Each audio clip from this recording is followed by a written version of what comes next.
This question, what is your answer? Okay, so PET, no? The component is PWET, so it means that is line intelligence. Okay, line, combat, or tactical. How about this one?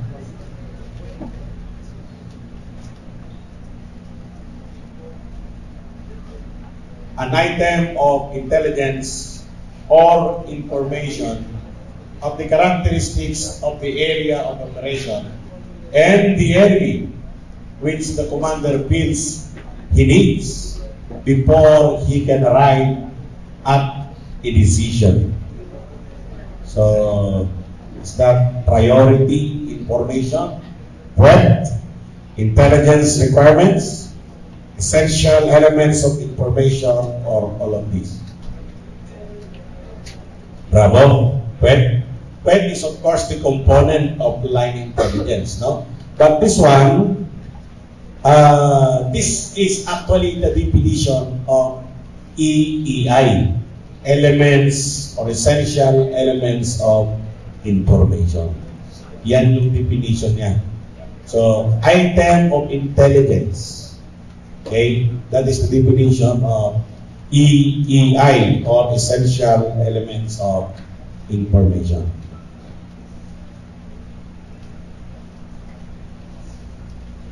How about this one?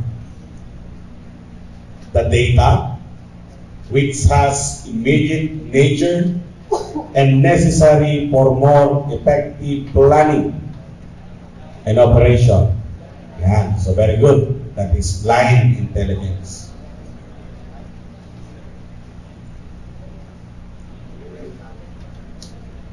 Now, when the information or documents are procured openly without regard as to whether the subject of the investigation becomes negligible of the purpose or not, it can be termed as overt, covert, evaluation, interpretation.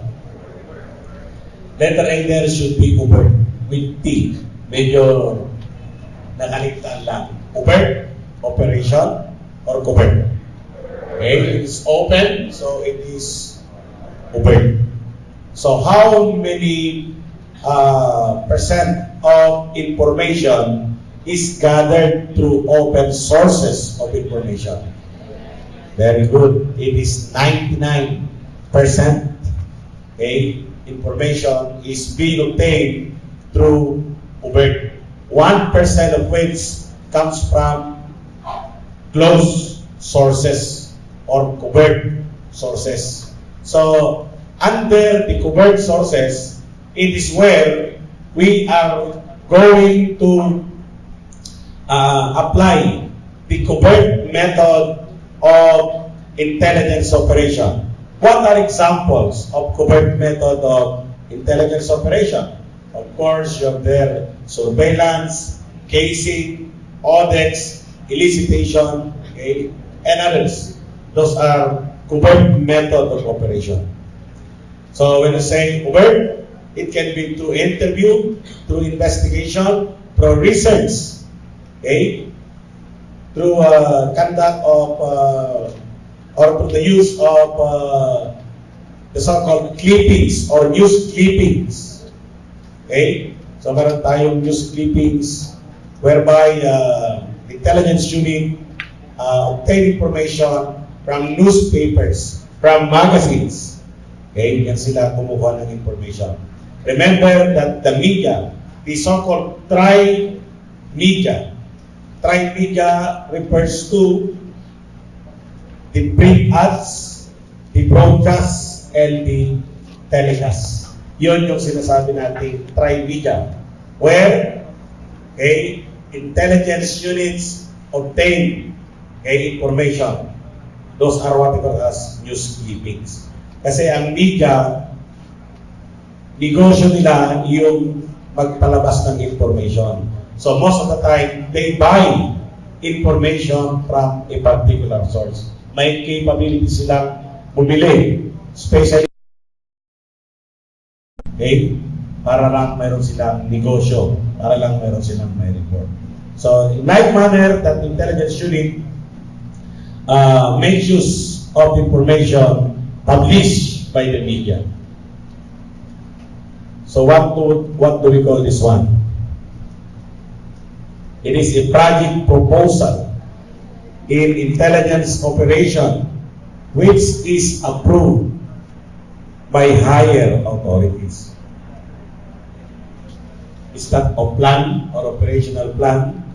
Is that mission, intelligence project, or objectives? A project proposal. It could be mission, but the proper term for that is the intelligence project.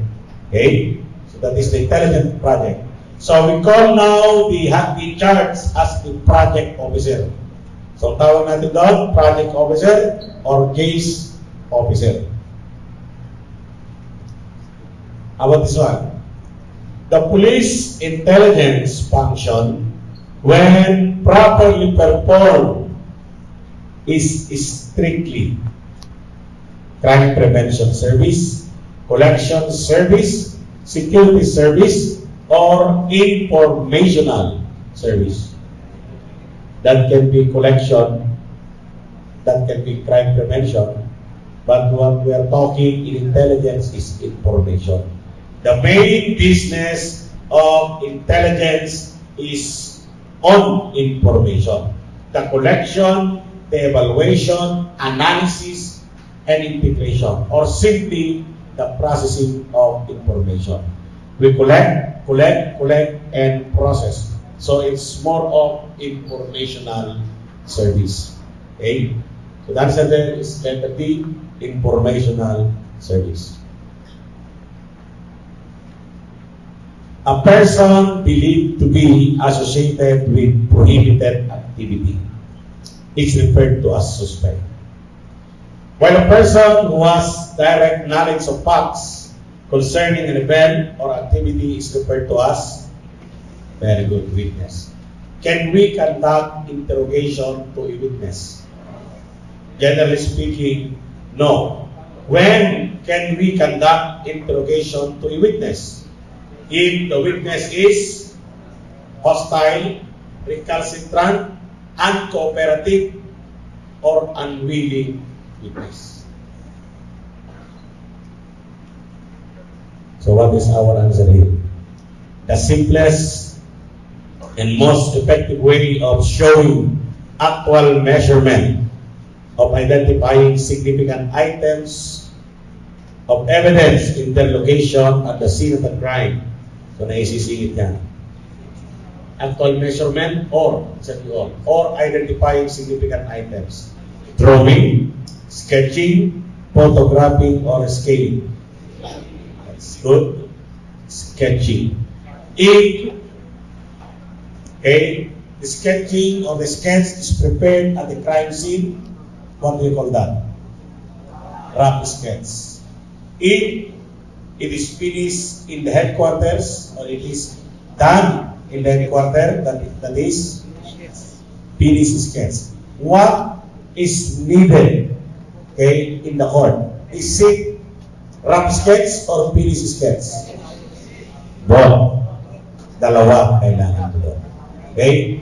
Finished sketch has already the ratio and proportion. Okay? But of course, the rough sketch that was prepared at the crime scene is also needed for court presentation. Answer. Inventor of postal censorship. Okay. Charlie Alexander the Great. Mossad is the intelligence arm of Israel. Okay. It is actually an abbreviation. Okay. It is an abbreviation of their intelligence arm. Mossad Al-Taqdim Mujahidin. Hindi ko may pronounce yun. Mossad, Central Central Institute for Security. What is this? The finished product or intelligence data is presented to the Chief of Police in the form of what? Initial intelligence report, laboratory report, briefs, or microscopy report. Okay, very good. That is briefs. Okay, yan yung sinasabi natin kapon. So you know this already. We are talking about SAQ. Okay, how about this one? End product. Okay, that is intelligence. It is defined as an evaluated and interrogated information concerning organized crime and other police problems. That is another definition of police intelligence. So sometimes they present definition in other definition.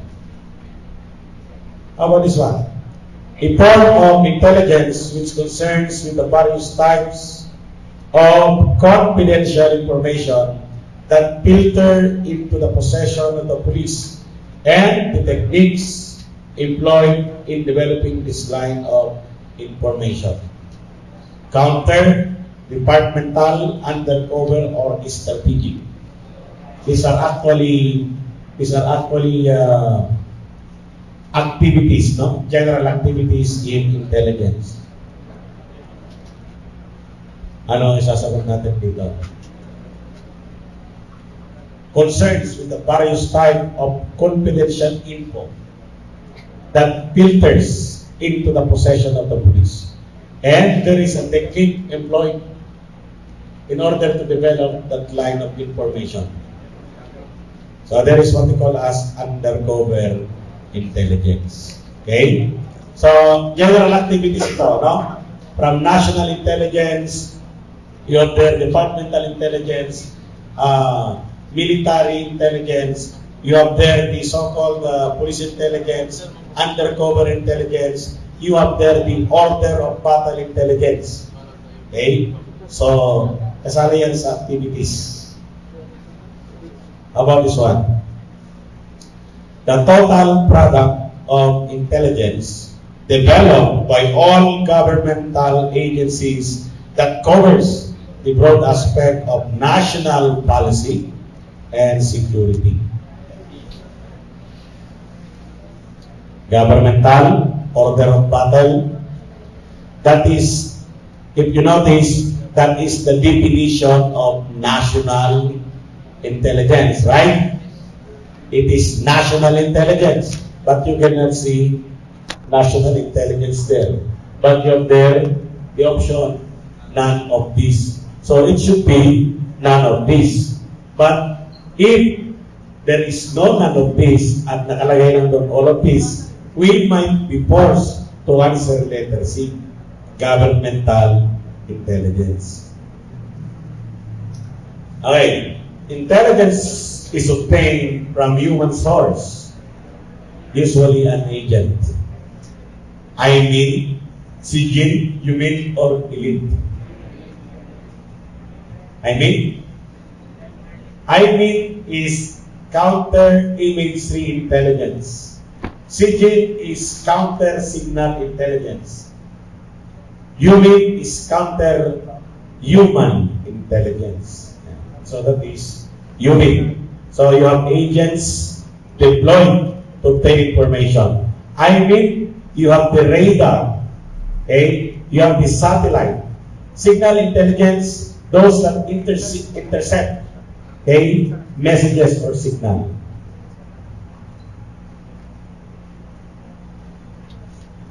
We mentioned that yesterday. What is that again?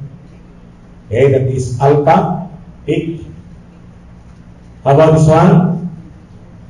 We mentioned also this question, the examination of raw information to determine its intelligence value. That is actually evaluation. So aside from that, we mentioned yesterday that in evaluation, we determine accuracy, reliability, and pertinence.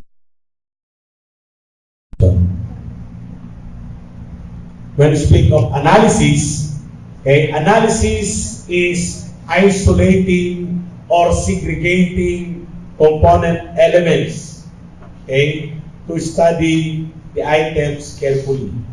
And when we speak of, wala dyan, yung integration, integration is combining the elements. And when we speak of deduction as an activity under evaluation, deduction is forming a conclusion. From the word deduce, you form a conclusion. Okay, that is deduction. So interpretation is establishing the meaning and significance of the information. Now when you say recording, you record. That is the reduction into writing or some other form of graphical representation, okay, about the information received. How about this one?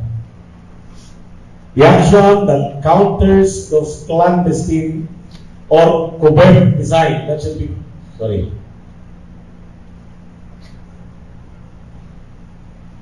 that should be covert, no? Those clandestine or covert designs to undermine the military, economic, psychological, moral, or political strength of the regime. Is that counter? So isa lang naman ang may counter dyan, di ba? So counter subversion. What do you mean by subversion? Subversion refers to those acts or action against a duly constituted authority. Ang subversion ay ahasang paglaban sa gobyerno. Okay? Ito ay may kaugnayan, ito ay katulad din ng rebellion. Yan, subversion, rebellion. Okay? So, how about espionage? Alam na alam niyan. When we speak of espionage, this is spying. This is the illicit gathering of information belonging to another organization. Now, how about sabotage? How are we going to define sabotage? Okay, ito ay paninira. Pero pag sinira mo ang isang bagay, yan ay malicious mischief. Pag yan ay mga ordinaryong bagay. Now, when will it become sabotage? Sabotage if there is willful, deliberate, or intentional destruction of property accompanied by political, economic, or ideological means. Sabotage, pananabotahe. Okay? So, sabotage, political sabotage, economic sabotage, or even ideological sabotage. Okay? So, if you undermine the military, okay, it affects the economy, okay, the politics, that will fall under counter subversion. How about this one? A requirement by a commander to provide for planning and conduct of tactical operation. Is that political intelligence, economic, line, or strategic? Okay, that is also line intelligence. Okay?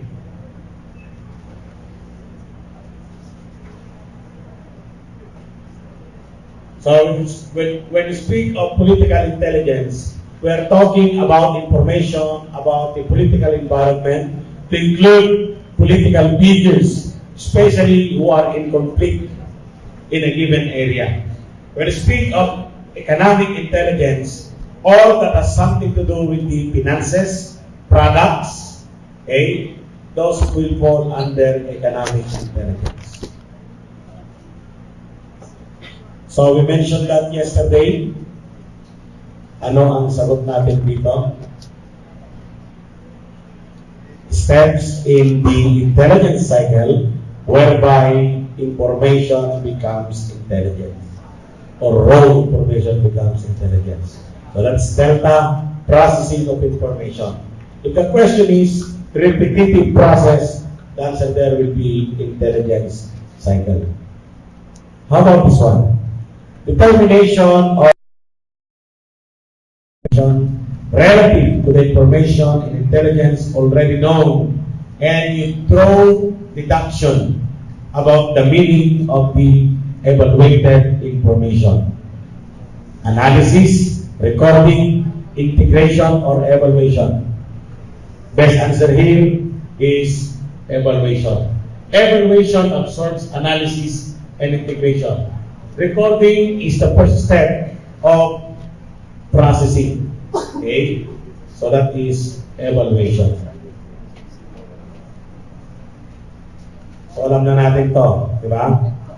You give info to the police because you are concerned to the peace and order, that is informant. A person who extends administrative or operational support or assistance to an agent handler or action agent. SA, AX, AA, PA. Okay. SA is agent support or supporting agent. AX is the agent handler. AA is the action agent. PA is the principal agent. Okay, principal agent. How about this one? A forwarding address of the police intelligence unit where mails, packages, and other communications are sent.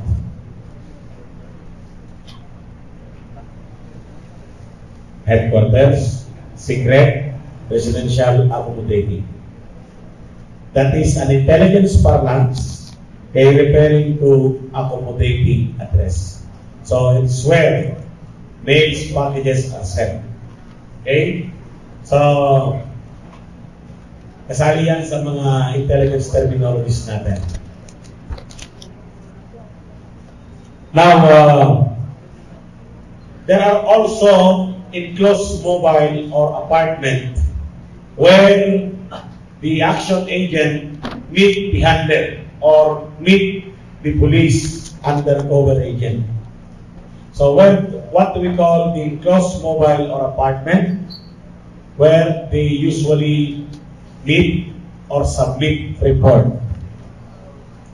There is what we call as the safest word in the world. The safest place in the world, I should say. What is that? Safe house. Okay? About the convenient, unsuspecting place where an informant or action agent leaves a note to his handler. Drop. Yan, very good. That is drop. Lumalabas pa rin. Although hindi na uso yung drop, no? Sa panahon natin ngayon, but in the board, it also comes out. Okay? Kadito tayo. The processing operation to determine the reliability or accuracy of information. Okay? Still, that is evaluation. Okay? In the dissemination or distribution of police intelligence, what is the most important criterion to remember? There are criteria when we disseminate information to the user. Okay? Timeliness, pertinence, reliability, or accuracy. Okay? There are two criteria. We have timeliness and propriety. Propriety is that information or intelligence must be submitted to the proper user. Users of intelligence could be government leaders, military leaders, okay, and even police leaders. So, what is timeliness? The timely submission of information to the leader or to the user. Any information that is submitted late, okay, or submitted very soon, it is already, or it will be considered as equally useless. they will be considered as useless. Hindi pa hinog, nag-submit ka na. Okay? So it should be timeliness. It must be submitted on its appropriate time in order effective use. Dapat sa tamang panahon at pagkakataon. What do you call this one? It is the protection and preservation of military, economic, and productive strength of the country. Is that strategic security, departmental security, national security, or military security? Okay, that is national security. Country. Okay, we are talking about the national security.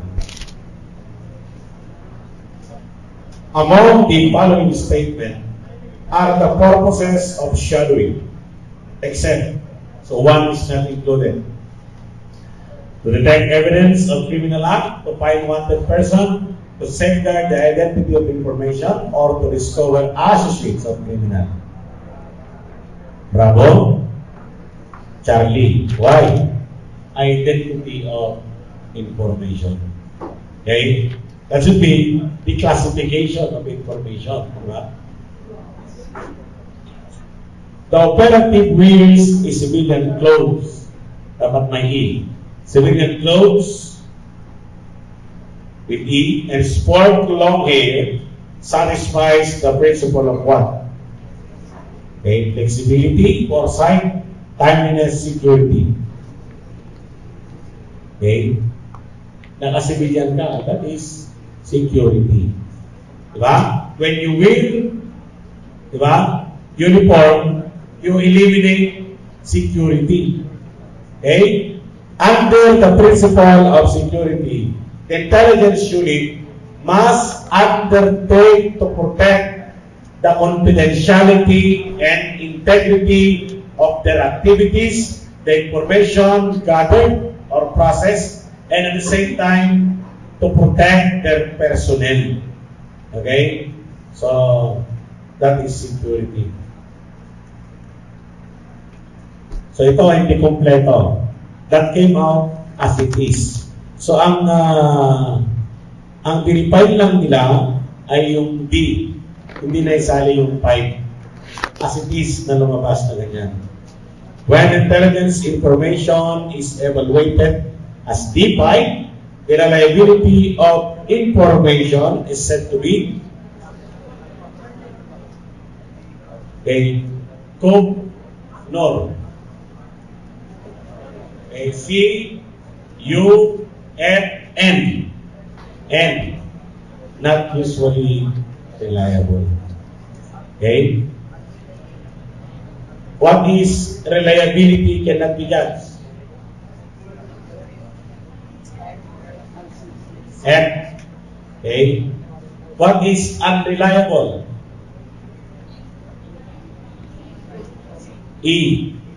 E. What is completely reliable? A. Okay? Yung sinasabi natin kahapon. He is an informer or informant who gives information to both the police and the criminal or subversive syndicates. He may not be trusted on his action, but he can give important information. This type of man consider intelligence as a business, and he is therefore paid for his efforts.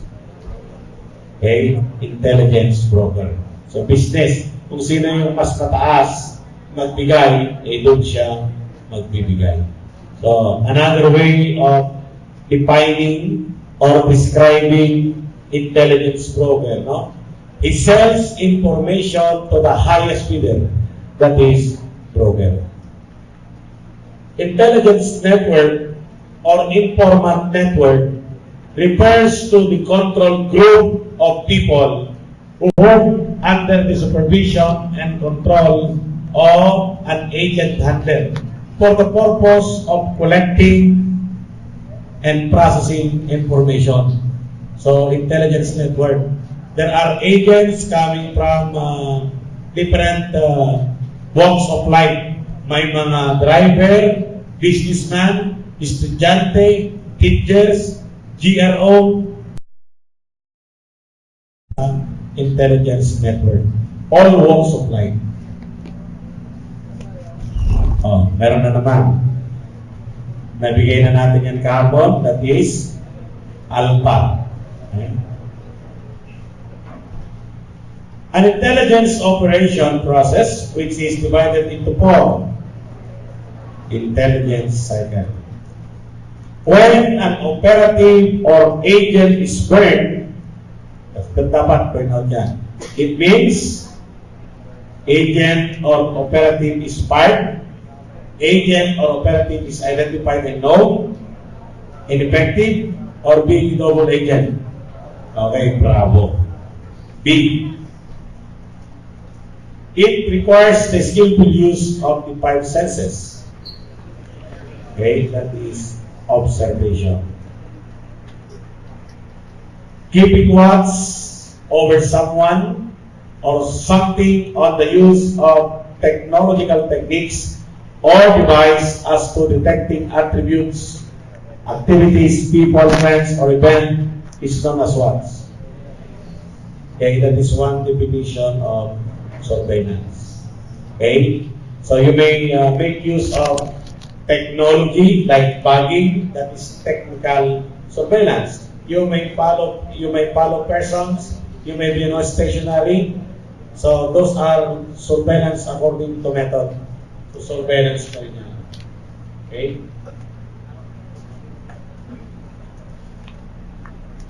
Nabanggit na natin yung kahapon. Okay, that is rabbit. Okay, or not rabbit, but that is surveillance. Rabbit is your subject. Rabbit or hare, H-A-R-E. Rabbit or hare is your subject.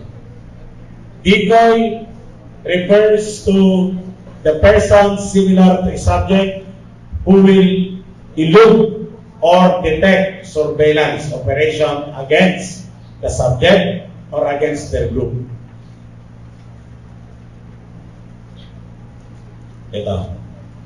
The type of intelligence activity which deals with defending the organization against criminal enemies.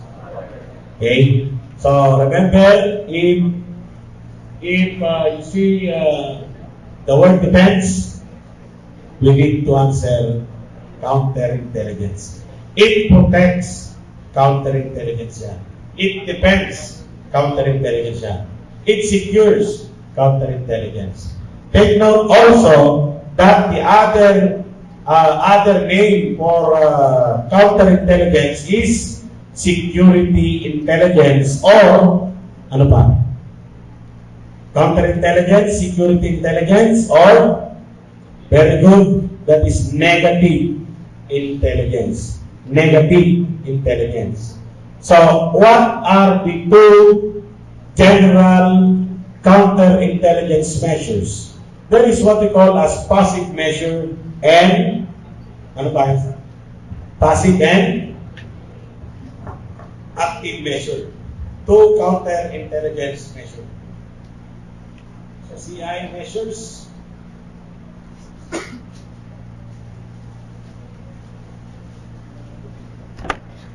Passive and active. The 3 D's of CI.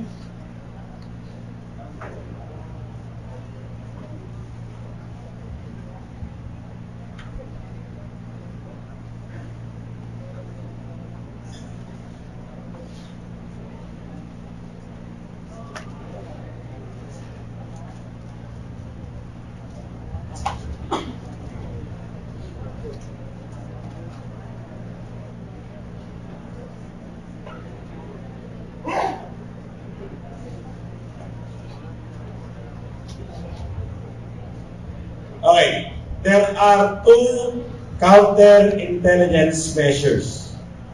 Okay, so we have the so-called passive and active measures.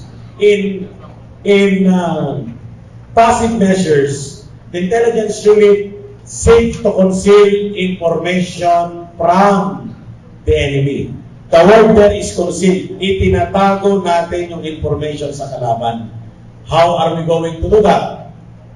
Classifying our information. Discipline. That is an example of passive measure. Okay? So, if you are indoctrinating personnel about secrecy discipline, reminding their duty about confidential information, that is passive measure. Okay? Indoctrination, passive measure. Secrecy discipline, classification of information, those are passive measure. The keyword is conceal. Now, what is this active measure? Okay? These are measures, pamamaraan, no? Ways and means. The ways and means, okay, used by the intelligence unit to block the enemy's effort in order to gain or obtain information. Okay? Launch a sabotage or subversion. The keyword here is block. Like for example, counter-espionage, counter-surveillance, counter-sabotage. Binablock mo sila. Okay? You detect, okay? Detect their presence, okay, in the organization. Active measure siya. Okay? If you conduct background investigation to all applicants, you are trying to eliminate the possibility that the enemy is already inserting an agent to your organization. So that is active measure. Okay? So these 3 measures are expounded into the 3 Ds of counterintelligence. What are the 3 Ds? We are there with denial, detection, and deception. In-expound lang. Denial, you deny, okay, the enemy to gain information. Hindi mo sila binibigyan ng pagkakataon. Detect, okay, dinedetect mo sila. Okay, background investigation. Use of passwords. Kung hindi niya alam yung password, o hindi niya alam yung, password sa challenge mo, kalaban niya. Okay? And of course, deception measures. What do you mean by deception? Deception. Pagsisinungaling. Lying. What are example of deception measures? Spreading false information is deception. Okay? Black propaganda is a deception. The use of dummy position, okay, is deception in order to protect the organization. Like for example, the very important person. Okay? The president may be protected through a dummy position of his close aid. Okay? Yung kanyang mga escort. Kunwari, mayroon silang ini-escortan na presidente, isasakay sa presidential car number 1, but the real president will be using another car, okay, which is no longer presidential car number 1. That is a dummy position under deception. Okay? Now, aside from that, baka ma-encounter din natin dito, yung 5 counterintelligence measure, okay, lumalabas din yun. 5 counterintelligence measure. Sulat lang natin, baka wala dyan.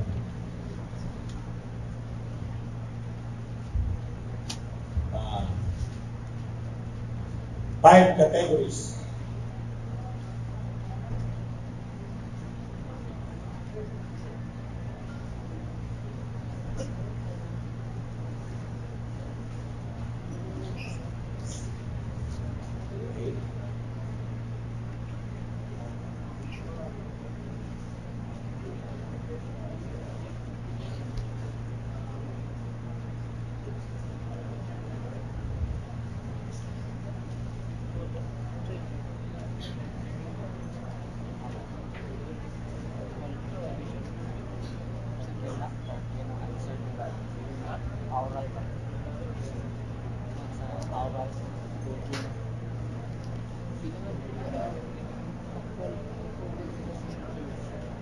Okay.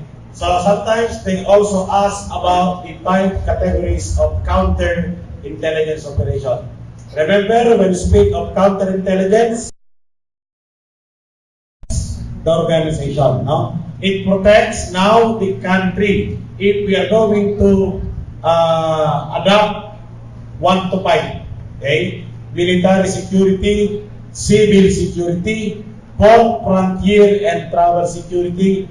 We have censorship, and we have special operation. Okay? So, for military security, your keyword there is, it protects the command. It protects the military command.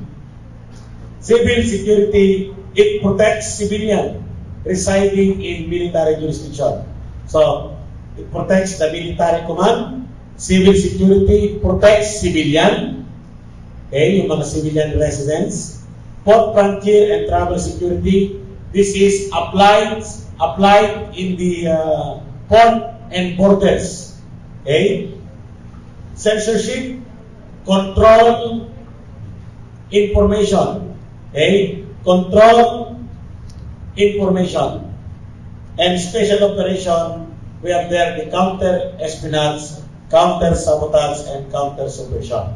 Okay? So, under the 5 categories of counterintelligence operations, pag sinabing, it encompasses all measures adopted by the military in order to protect its command, that is military security. When they say it encompasses measure to protect civilian resident or civilians residing in a military jurisdiction, then that is civil security. Okay? Now, if the measures is applied in the airport, in the seaport, or borders, that is port, frontier, and travel security. With respect to censorship, yung sinasabi nilang censorship na itatanong niya, that is the process of controlling and examining the information, and at the same time preventing its transmission from an authorized person. You censor it, parang sa MTRCB, di ba? Meron silang tinatawag na censorship. Yung mga X-rated na pelikula, hindi dapat, meron silang nilalagay na rating, no? Nilalagay nila X-rated, bawal manood yung 18 and below. Okay? That is what we call censorship. So, if that is for general patronage, in-apply mo yan na GP or parental guidance, dapat kinakat yung mga malalaswang eksena. So, that is censorship. Yung mga hindi dapat makarating sa civilian, dapat i-control. And when we speak of special operation, that is the special operation conducted by the intelligence organization in order to counter any attempt of sabotage, espionage, and subversion. Okay, dito tayo. Anong sagot natin dito? Factual reporting is description. How many % of your oral sense is used in observation? Oral means hearing. So that is 13%.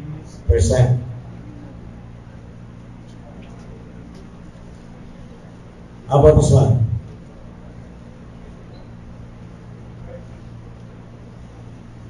It consists of putting ideas in accurate pictorial form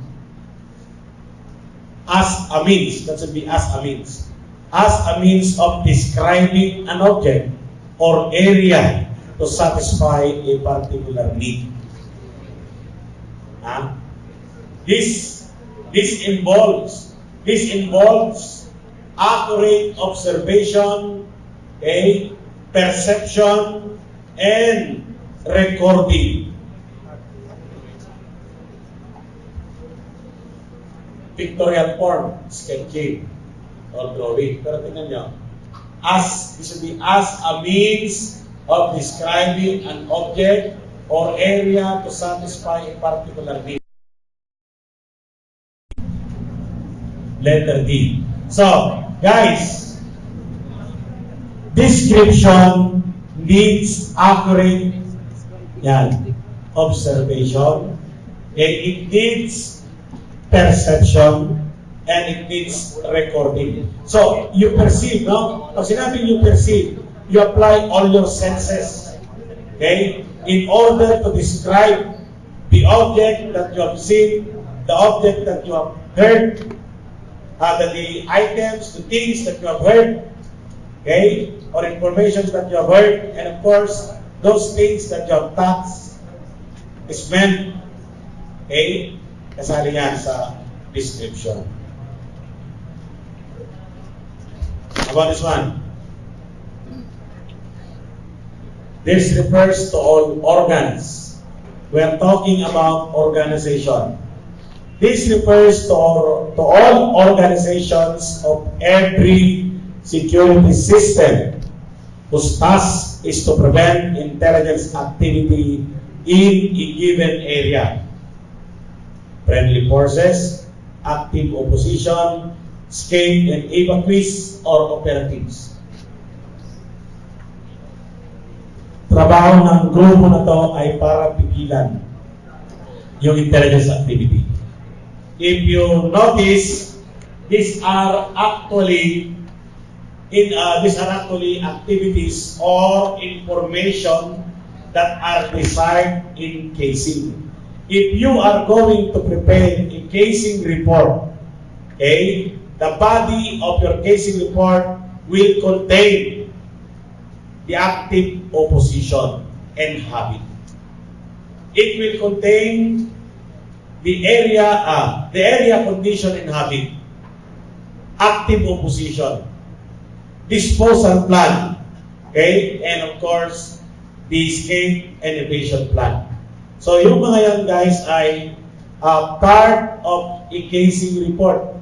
Meaning to say, you're going to gather information about them. Okay? Area condition. We are talking about description of place. Okay, whether it's rural, urban, commercialized, okay, or it is a forested area or whatsoever. So, kasali yan sa casing. So, when we speak of organs or organization, we are talking about active opposition. Yung mga mag-oppose, yung pipigil sa operation na isinasagawa doon sa target area. Ito, napag-usapan natin kahapon ito. Actual board question. In the recruitment of an informant, one of the best qualifications to be considered is, alpha is access to the target. The classification of an agent who actually leads other agent in the area of operation. Okay, there are three classifications of an agent in relation to intelligence operation: principal, action, and agent support or supporting agent.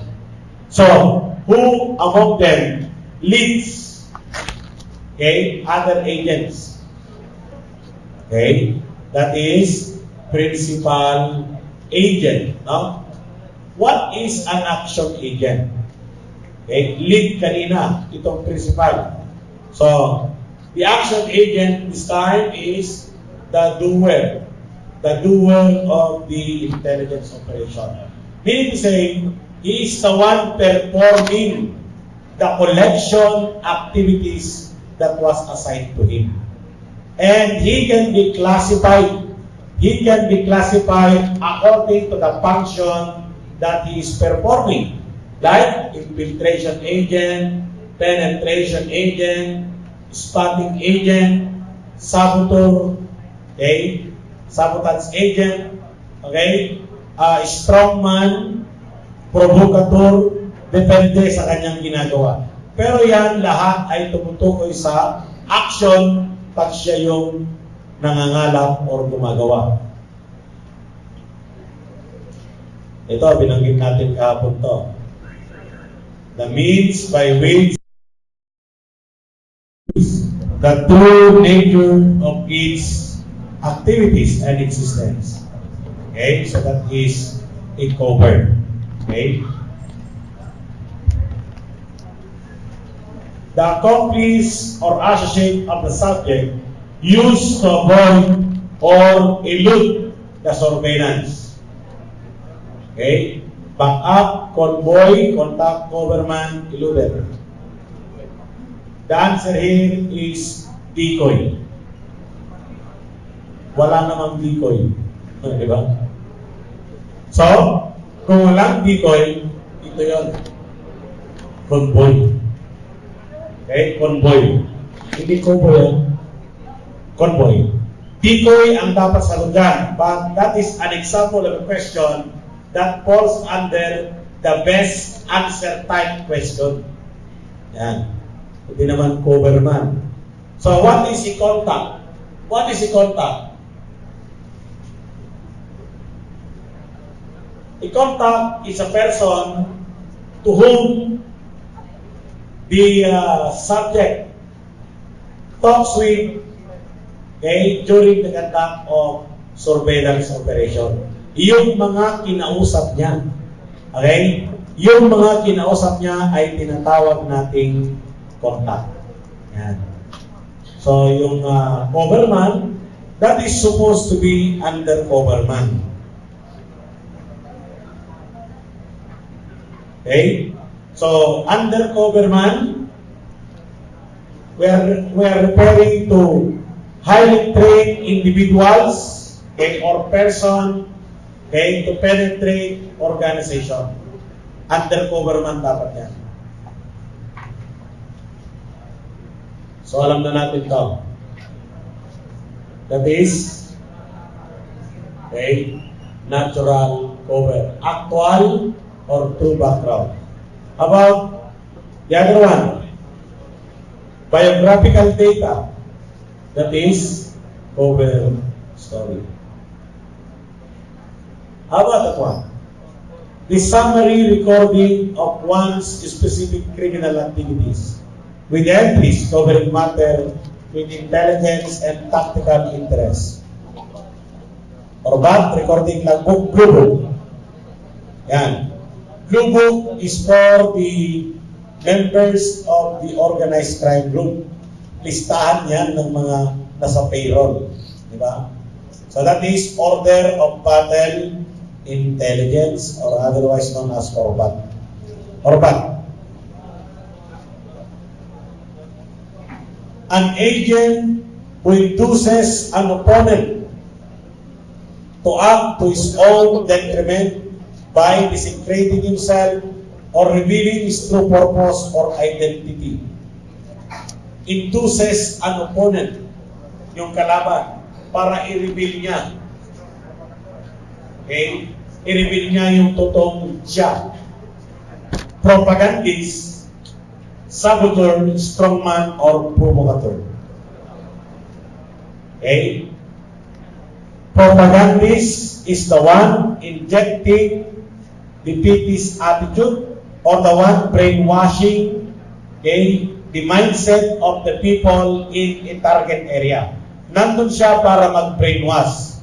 Yung saboteur, yan ay naninira, okay, ng mga gamit ng kalaban. Strongman, yan yung magre-rescue sa mga agent, okay, na nandun sa operation who is in danger of being killed. Strongman ang tawag natin doon. Ngayon, pag you induce the person, you are provoking them. So, that is provocateur. Provocateur. The intelligence agency of Great Britain, equivalent to US FBI, and responsible for counterintelligence activities, it's known as MI6 is the counterpart of CIA.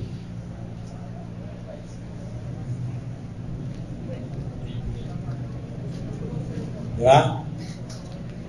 Shipbed is also the counterpart in Israel. Diba? Shipbed. FSB, what is FSB?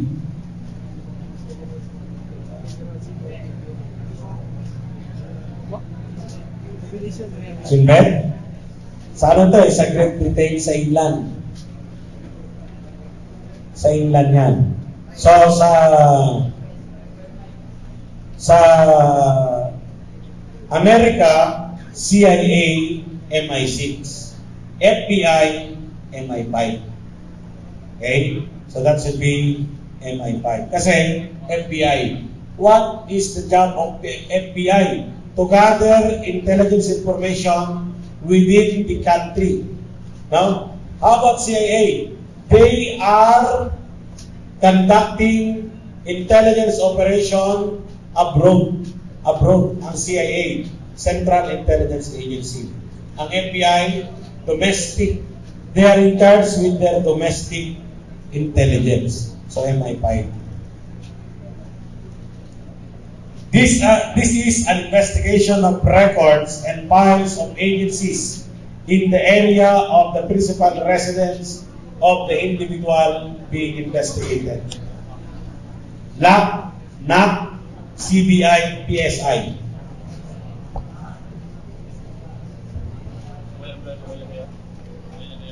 Agencies in the area. So, ibig sabihin, local lang. Okay? This is an agency check conducted at the local, ibig sabihin. So, that is local agency check. NAM is national agency check. So, if you are going to verify the record of the person from the ISAP, from the NICA, CIDG, okay, that is national agency check. So CBI is complete background investigation. PSI is partial, that is personnel security investigation. In CBI, ang tatandaan natin na tanong dyan ay, it is an inquiry into the character, okay, of a person that involves or encompasses all his personal circumstances. CBI po yun. Pag all personal circumstances, ang subject ng inquiry mo, CBI. Pero pag sinabing limited to some of his personal circumstances, what kind of background investigation is that? PBI. What is PBI? Partial background investigation. Okay?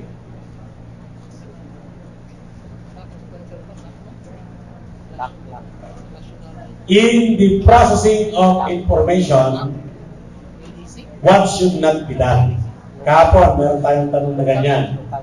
Pero ito, another mode of asking the question. Ano daw ang hindi dapat gawin doon sa processing of information? Okay? Recording of the information to be conveyed on information on hand, sharing with other intelligence agencies, evaluation of information as to its credibility, or comparing the information on the other information on hand. Okay? So, what is the best answer? Processing pa lang yan, class. Processing. So, that is letter B. Sharing with other intelligence. Pinaprocess mo pa lang. Okay? Now, when you are done processing, and you are now ready to disseminate the information that was processed, that became intelligence, you need to remember the so-called need to know principle. Need to know principle. The dissemination of information, okay, to others, okay, or to other person whose duties and responsibilities requires knowledge thereof. So answer here is letter B. Ito na, Mossad is for Israel and CIA is for USA. What is CIA? Code India. That is Central.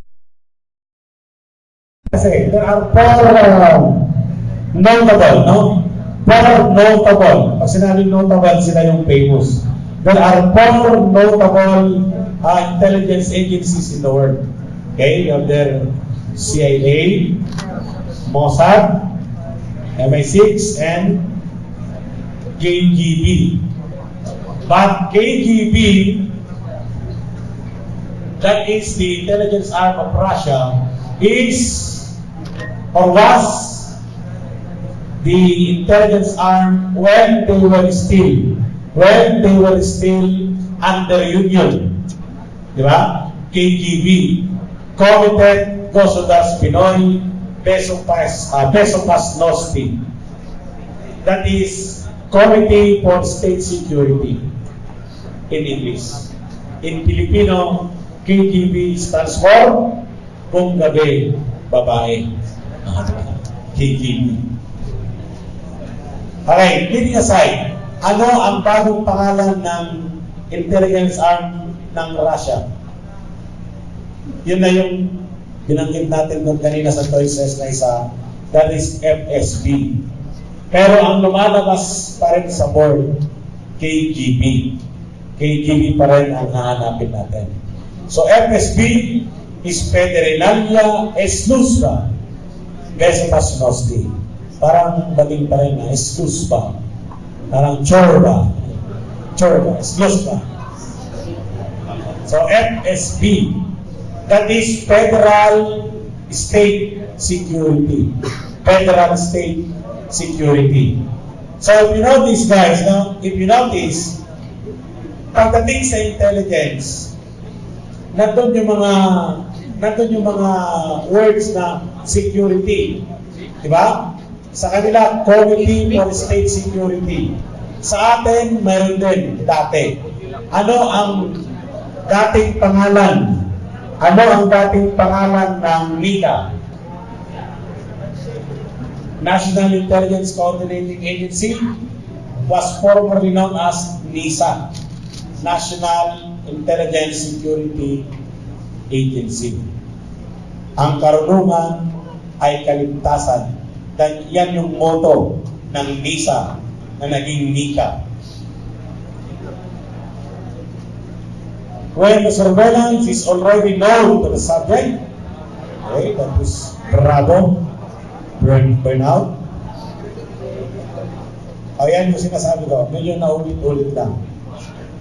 Depends on the organization, that's counter-intelligence. A person discards his identity and use fictitious name. The person is called as what? Okay? Surveillant, undercover, subject, principal. The answer there is supposed to be undercover agent. Undercover agent. Eh wala namang undercover agent. So, ang mayroon tayo guys ay surveillant and principal agent. Surveillant can adopt his real name.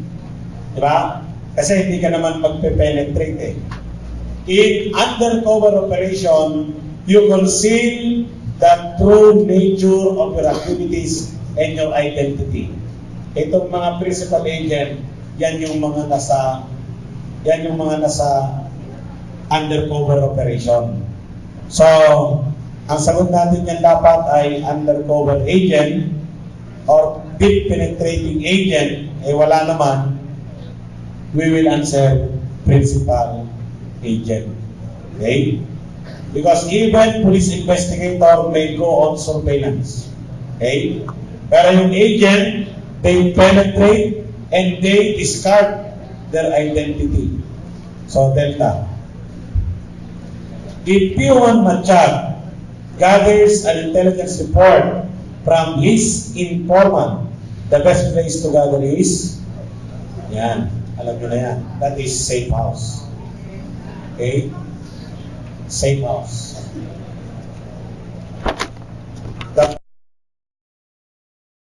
thing, place, and activity of a clandestine operation is conducted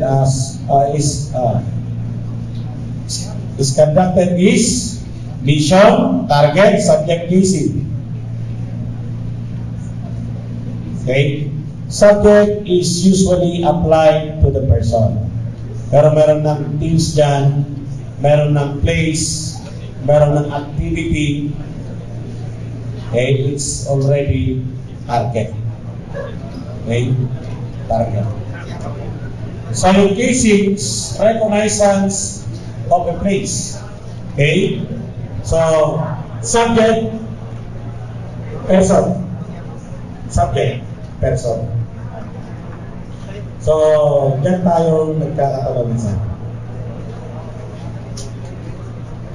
Agent X, assigned as undercover agent, transferred near the house of the subject to easily observe what cover assignment is he assigned.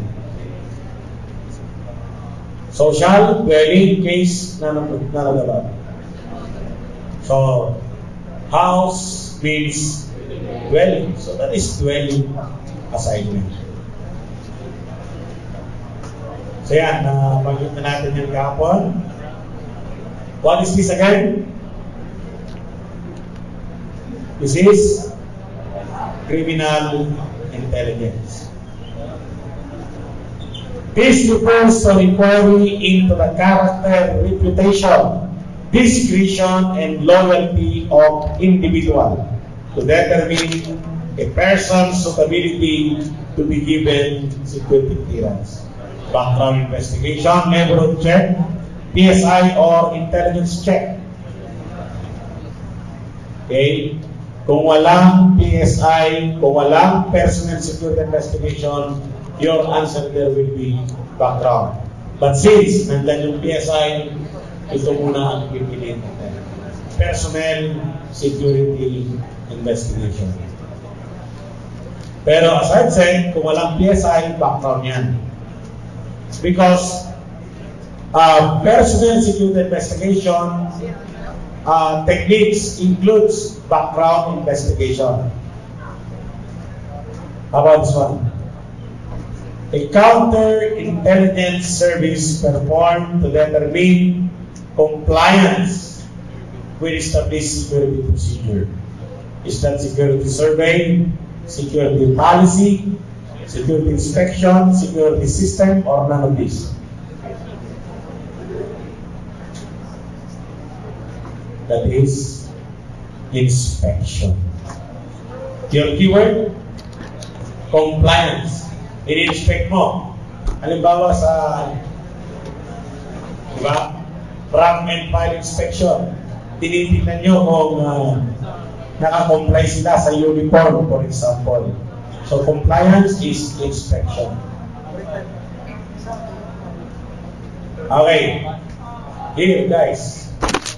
What is your answer? The application of both military and civil security measures for counter-intelligence control at point of entry and departure of border, port frontier, and travel security. How is that?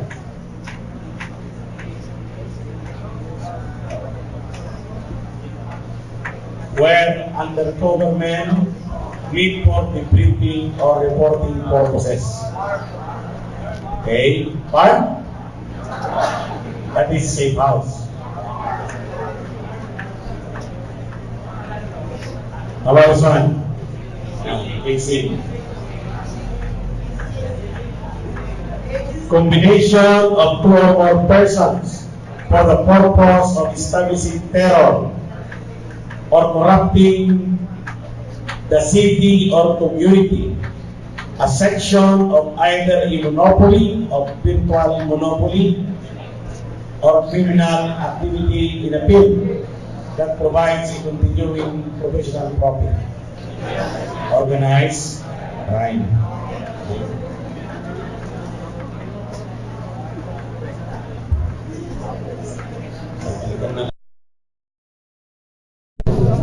Okay, what is the complete title of Republic Act 5487? Okay, that is the short title, Private Security Agency Law. Okay, take note that 5487 or Republic Act 5487, which was approved when? When? June 21? 21 ba o 13? June 13, 1969. Okay? It is an act regulating the operation and management of private security agency, company security force, and government security unit, and for such other purpose, 1969. Okay, so what is PSA law?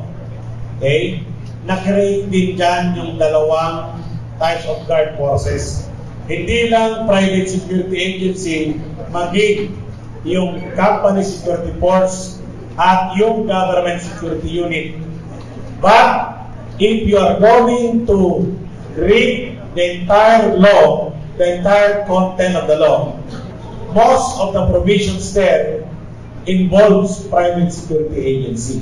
For company security force, wala naman silang mode of operation there or method of operations or procedures. Government security unit, ganun din. It is more of private security agency. That's why it becomes private security agency. So, what is that? A new private security agency shall be issued a temporary license to operate. That is good for 6 months, 1 year, 1 year and 6 months, 1 year or 2 years. Okay. In the actual period, it is 2 years. But under the law, 5.7 as amended by PD 11, PD 100, and PD 1919 with IRR 1994 and 2003, 1 year ang isasagot natin. Okay? So let us see. So, what is the guidelines with respect to temporary license to operate? Okay? There are two types of licenses. The temporary license and the regular license to operate. Now, if you are a new security agency, what will be issued to you is temporary license to operate. And that is good for 1 year. Okay. Within 1 year, you are expected to comply with the minimum number of guards duly posted to a certified clients. Okay? Again, you are expected to hire 200 minimum number of guards to a duly certified clients. If you fail to comply with that minimum posting, what will happen? There will be an extension of 6 months. Okay, 6 months. After the expiry of 6 months, okay, and you still fail to comply with additional number of guards, okay, to complete the 200, you will be issued with a CTO, cease to operate order. Okay? And you are now obliged to surrender all the firearms that you purchase, okay, to the FEO or the fire within 7 days upon receipt of the cease to operate order. Otherwise, you will be liable under PD 1866 as amended by RA, is that 8294? And what is the latest comprehensive firearms laws? 1015 91. Okay, yun ba yun? Okay, so that is under the law. Pero sa totoong buhay, maraming agency, 10 taon na, temporary pa rin yung kanilang license to operate. So, yun lang yung batas nagsasabi. Pero hindi naman nila sinusurrender yung baril nila. Negosyo nila yun eh, di ba? Okay. Ito ay sa theoretical concept.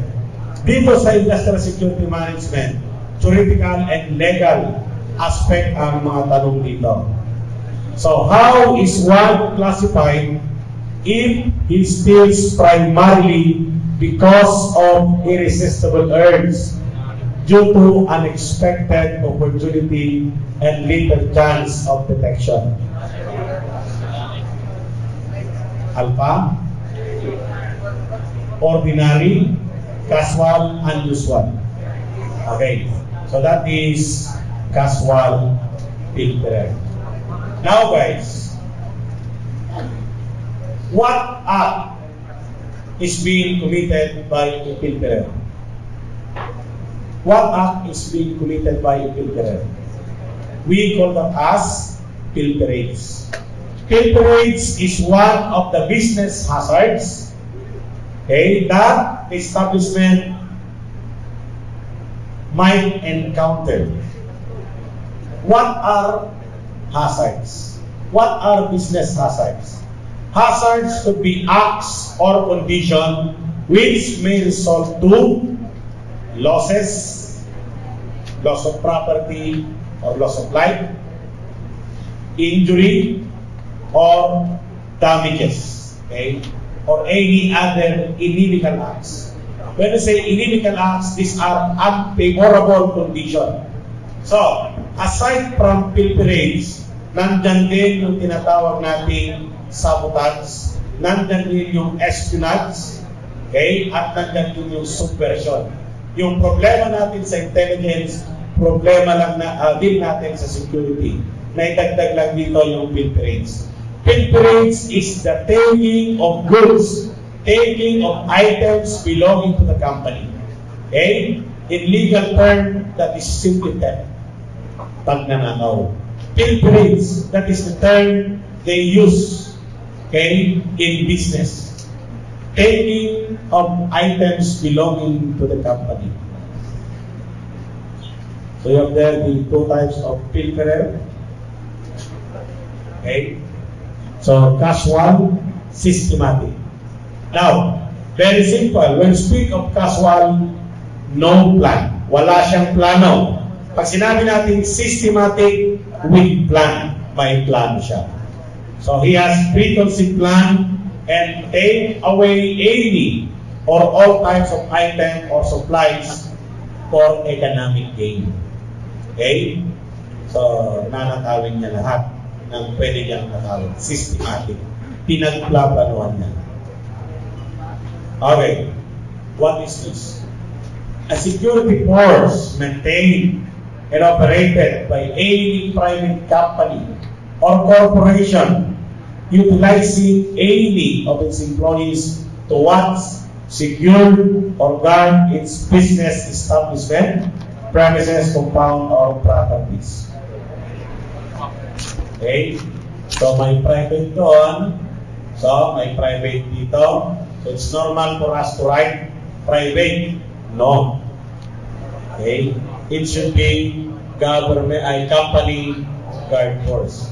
Take note, private company or corporation using their own employee.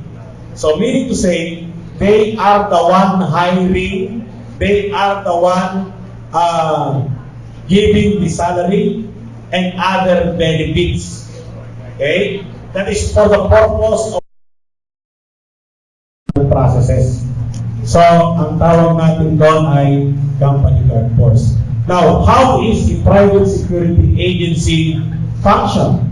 The private security agency, either a single proprietorship, an association, or corporation, will look for a potential client wherein they will be covered by a security service contract. Okay?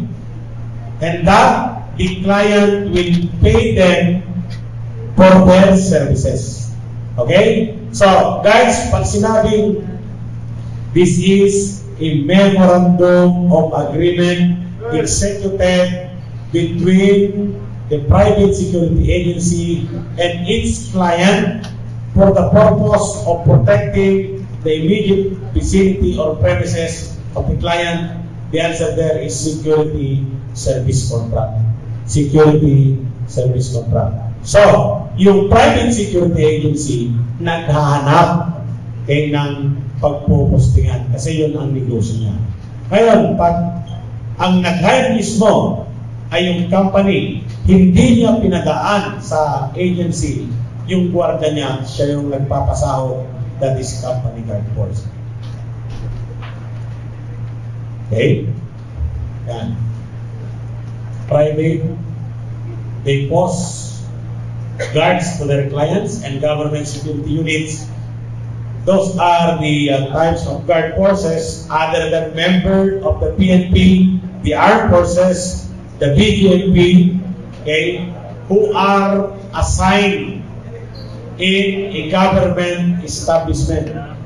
Okay? So they are employed by the government.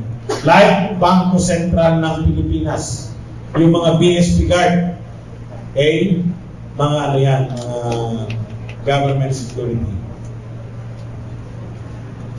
How about this one?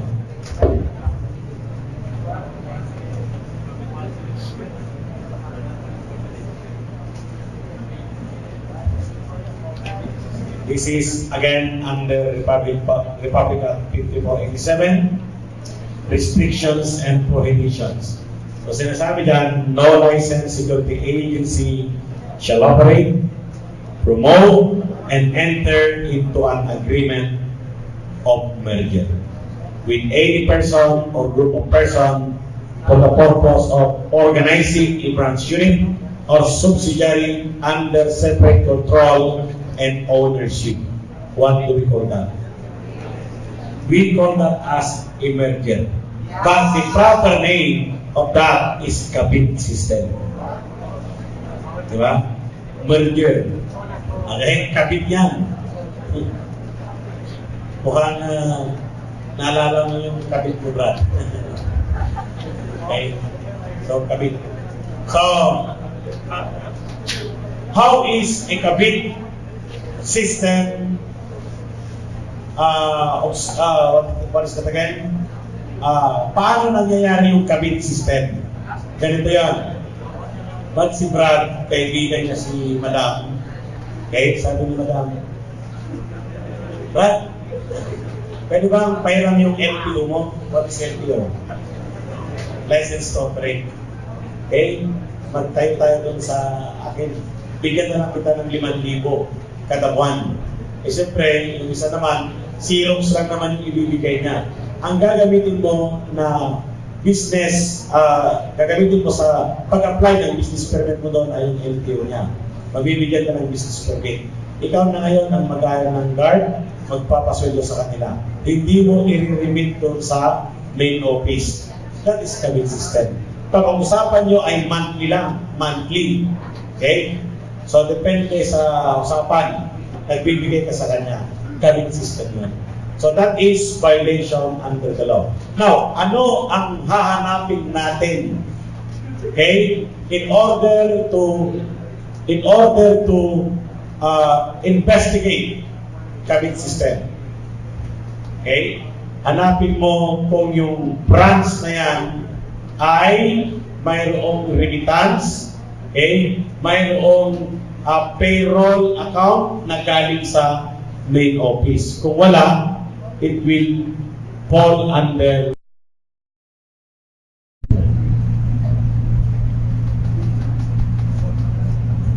okay, alam niyo yan. What is the maximum number of security guards? Okay, 1,000. The minimum is 200 and the maximum is 1,000. Now, what will happen if there are still clients interested to avail of your security services? Ang sabi ng kliyente, bigyan mo rin ako, bakit si client A lang ang pinupostingan mo? Diba? Alam ko magagaling yung mga jaguar mo. Okay? So pwede ba na bigyan mo rin ako? 1,000 ka na. What will you do? You're the owner or even in part owner. The system there is that they usually open up a sister security agency. Same owner but different offices. Like the agency of General Aglipay, di ba? Mayroon silang Emirates, tapos yung 1,000 Emeritus, yan. At may mga AMI sila, AMI. Okay? So maraming ganyan na agency. Ibig sabihin, pag marami ng sister agency, marami na silang gwardiya. So, 1,000. So regular, 100.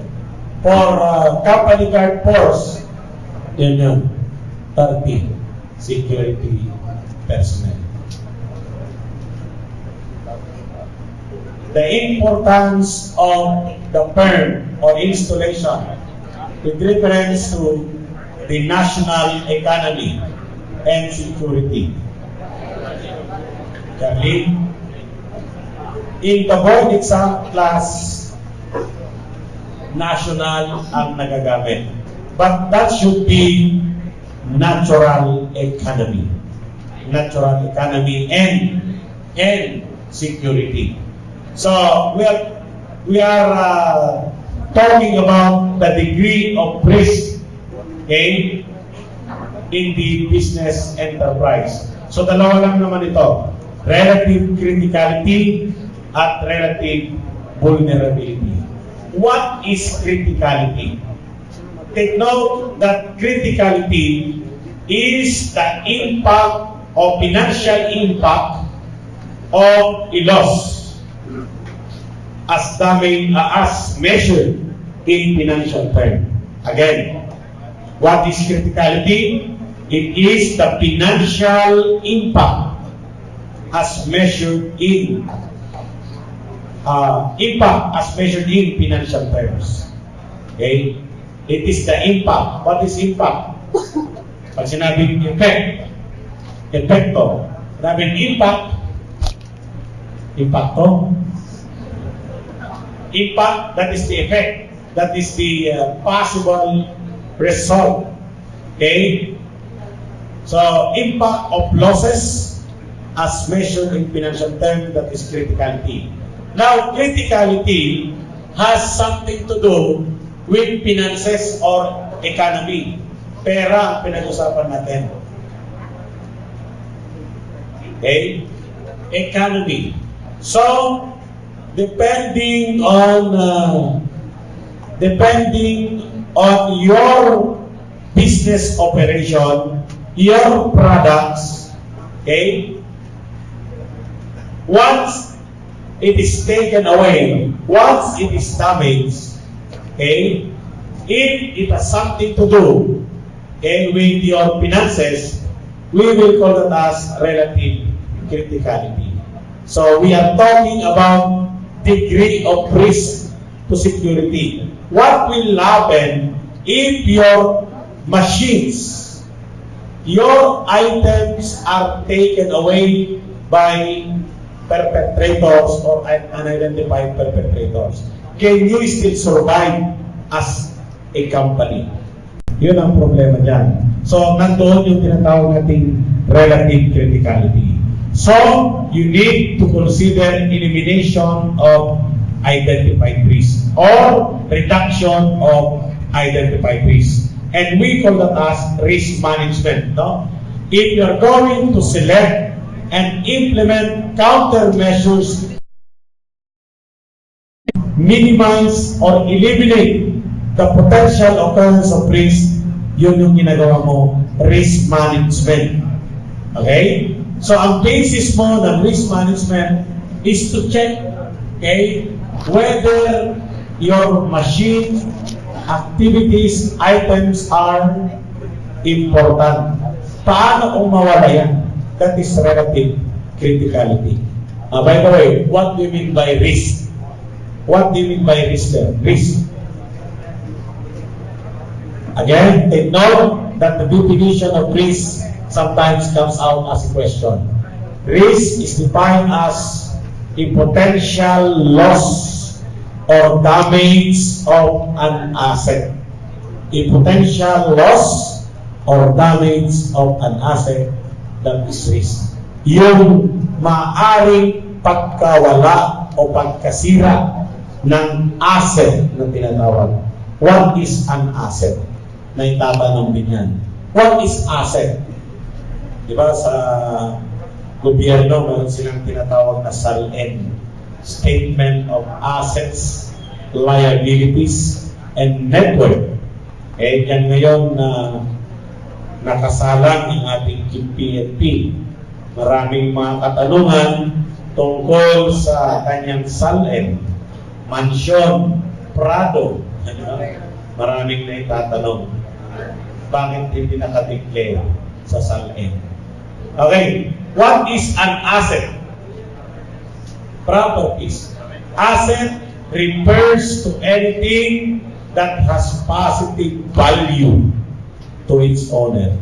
Anything that has positive value to its owner is called as an asset. That is, in layman's term, those are your properties.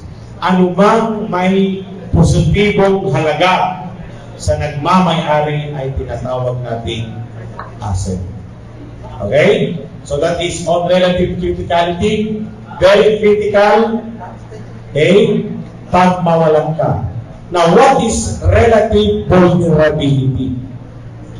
It says here, susceptibility of the plant or establishment to damage, loss or disruption of operation due to various hazards. Again, vulnerability could be a weakness. It is a weakness. So, pag sinabing susceptible to damage, susceptible to losses, you are crime prone.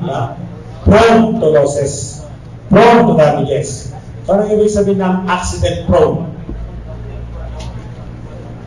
Maaari kang ma-accidente. Diba? O, laging may na-accidente doon.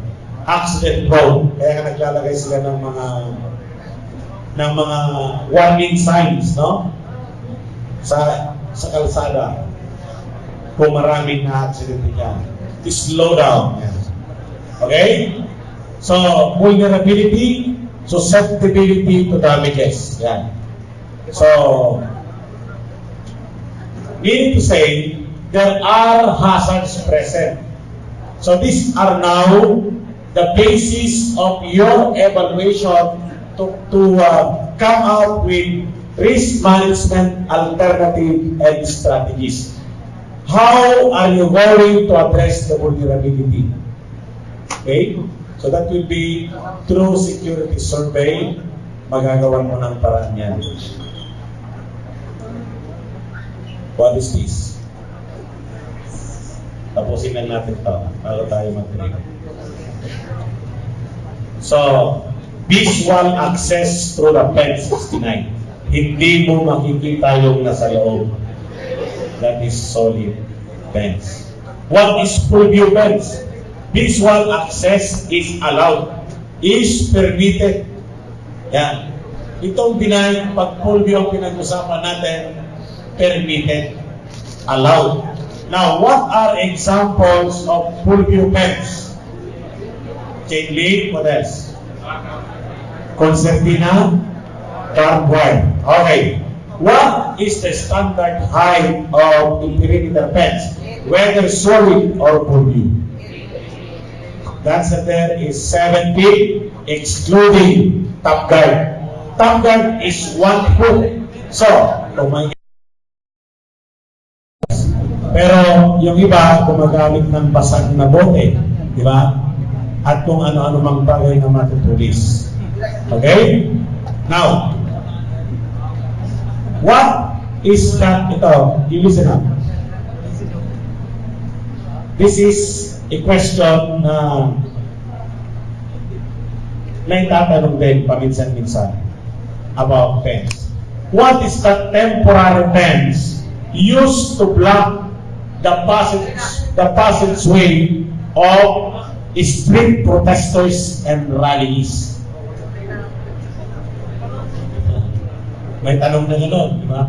What is that temporary fence used to block the passageway, yung dadaanan, okay, ng street protesters and rallies? That is concertina fence. It is a highly manufactured color wire which is usually circular with barbed spaces. May mga barb siya, nakakatusok din yan. So, nandyan muna yung concertina, nandyan yung metal barricade, nandito yung mga miyembro ng crowd control or yung CDN, yan, Civil Disturbance Management Team. Andyan sila, naka-formation, line formation, double line formation, naka-wedge formation, naka-arrow formation kung kinakailangan. Depende sa number, uri ng crowd. Okay? So, yun yung mga tanong doon. So that is solid. So of course, there are advantages of solid fence compared to full view. And there are also advantages of full view compared to solid fence. When you use solid fence, the advantage there is that the intruder cannot see what is in the inside. Disadvantage, the guard also cannot see him in the outside. Ganun lang yun. The intruder cannot familiarize himself with the movement of the guards. Kung tulog na ba yung guardia o gising pa. And he cannot see yung mga maaaring niyang nakawin sa loob. Okay? Those are advantages. But the guard cannot see whether there are potential intruder. Not unless lalabas siya doon. Now, what are the advantages of full view fence? The advantages of full view fence is that the guard can see. Okay? If there are people or persons loitering within the immediate perimeter, and he can immediately confront or accost them. Anong ginagawa mo dyan sa bakod? Okay, this oras na ng gabi. Now, disadvantage is the intruder can now see what is in the inside. Malaman niya kung ano yung mga pwede niyang nakawin doon kung natutulog yung guardia. Alright? It's 10:30. Let's have a 20 minutes break before we continue on this. So let's continue. What line of physical defense is offense? What line of physical defense? First line.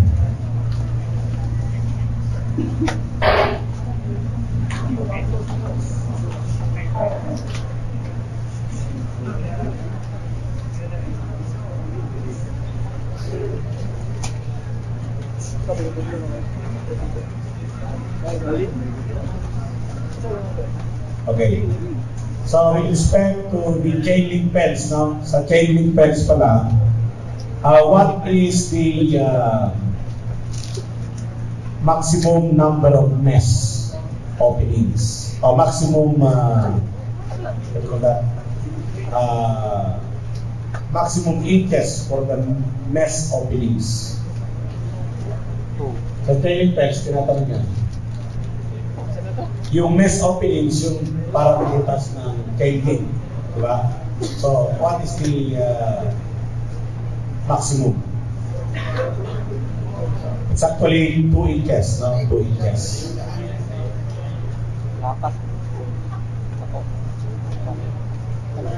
So the question is on the qualification of an agency manager or operator.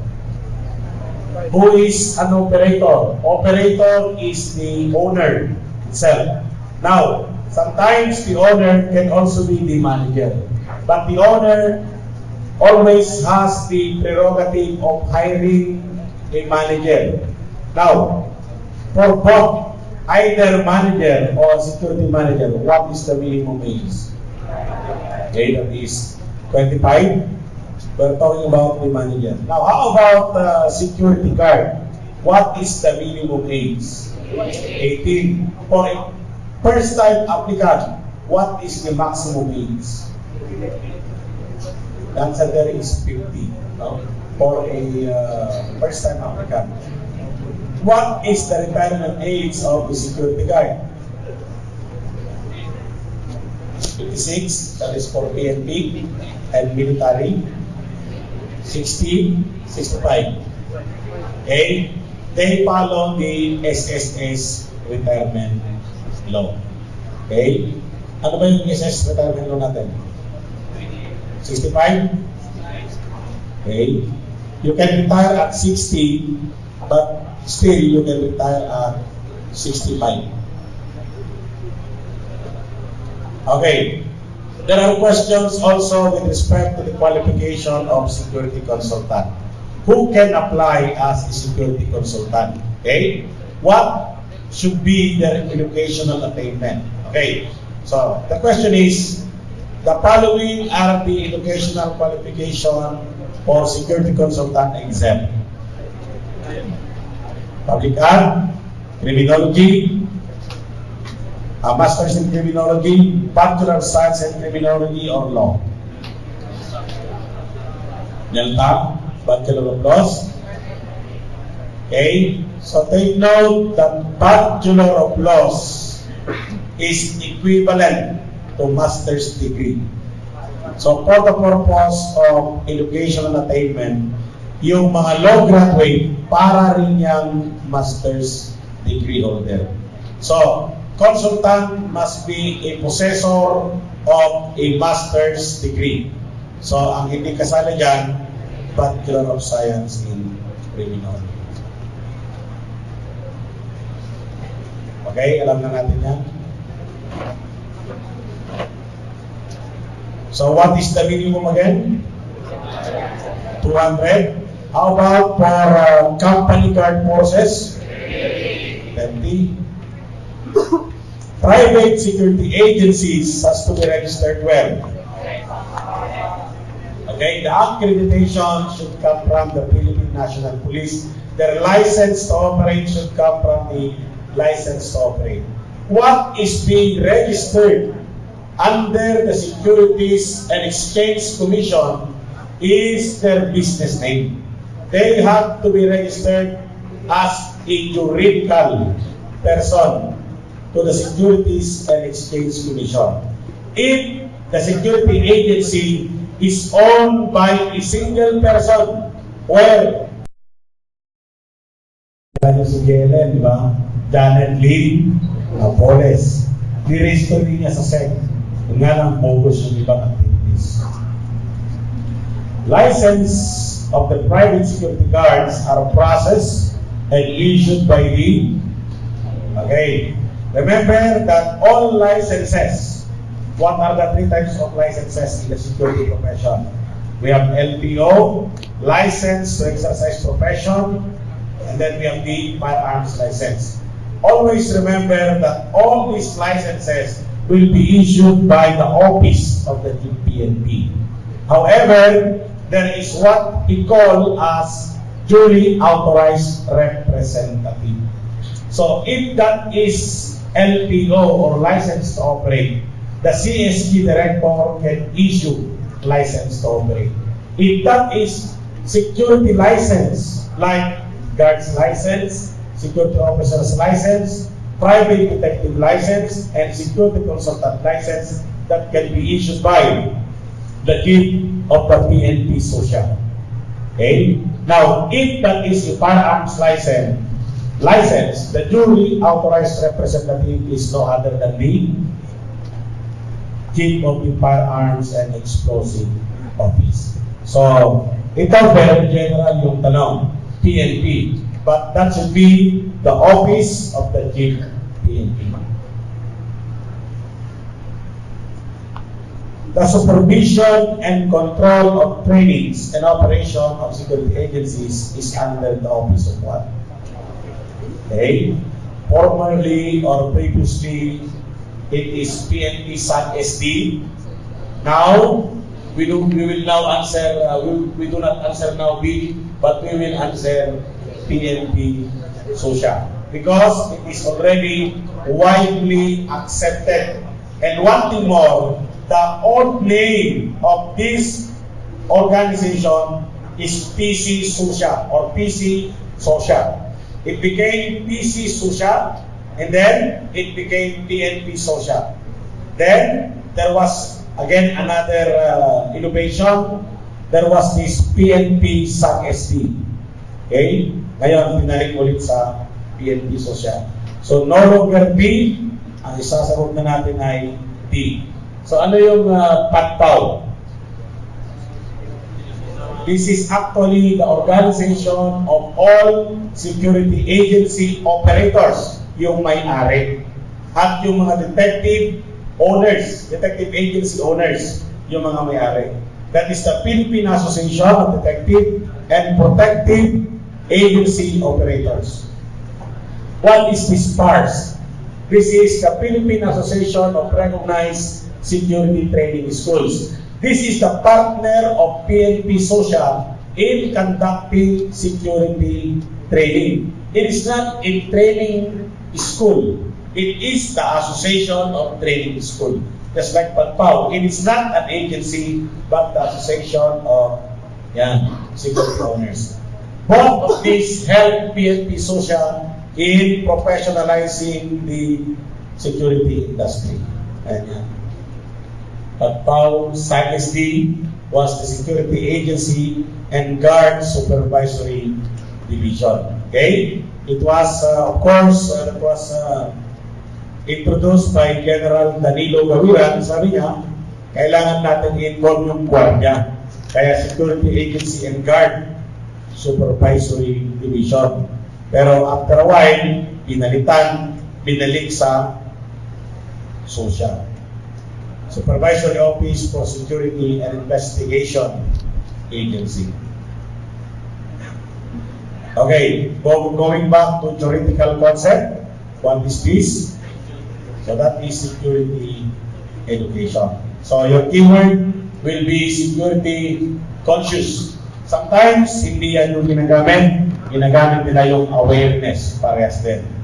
So, it makes the employee, okay, to become security aware, to instill security awareness to them. That is security education. One aspect is security education. Anong aspect yan? That is a scope of what aspect of security. Okay. In the sense that there are many components of physical security. Physical security refers to those measures, okay, used by the establishment in order to prevent unauthorized access to equipment, to facilities, okay, and to the different assets of the organization. Physical security is to prevent unauthorized entry or access. So it is broadest branch because of many components like perimeter barrier, the guard posts and guard system. You have their security lighting, alarms, locks and keys, security cabinets. Okay. Of course, you also have personnel identification and movement control. So broadest branch. Now the second, the most important aspect is what? That is personnel security.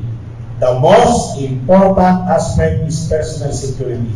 It has two components. It has two scope. What are the scope of personnel security? Dalawa. Okay, what is personnel security? Personnel security refers to those measures used by the establishment, used by the company, in order to ensure suitability for appointment. Yan yung keyword natin. To make sure that the person applying is suitable for appointment or to be given access to classified matter. Now, personnel security has two scopes. First is personnel security investigation, and the second one is security education. Diyan ang galing yung tanong na yan. Personnel security investigation also has many techniques. And nandiyan na yung BI, positive vetting, profiling, deception detection technique, lifestyle inquiry, nandiyan din yung exit interview. So, yung security education, mayroon din mga phases yan. Okay? So, that is security education. Okay, how about this one? A person's suitability to be given a security clearance is determined through a process called as what?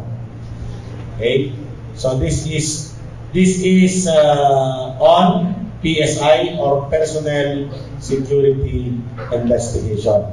So we will not answer training here. Okay, we will not answer training. It is security education. So PSI, okay, is a process in order to determine the character, reputation, loyalty, integrity of a person prior to his appointment or his access to be given, his access, okay, to the installation or to be given security clearance. That is one of the definition of security investigation or personnel security investigation.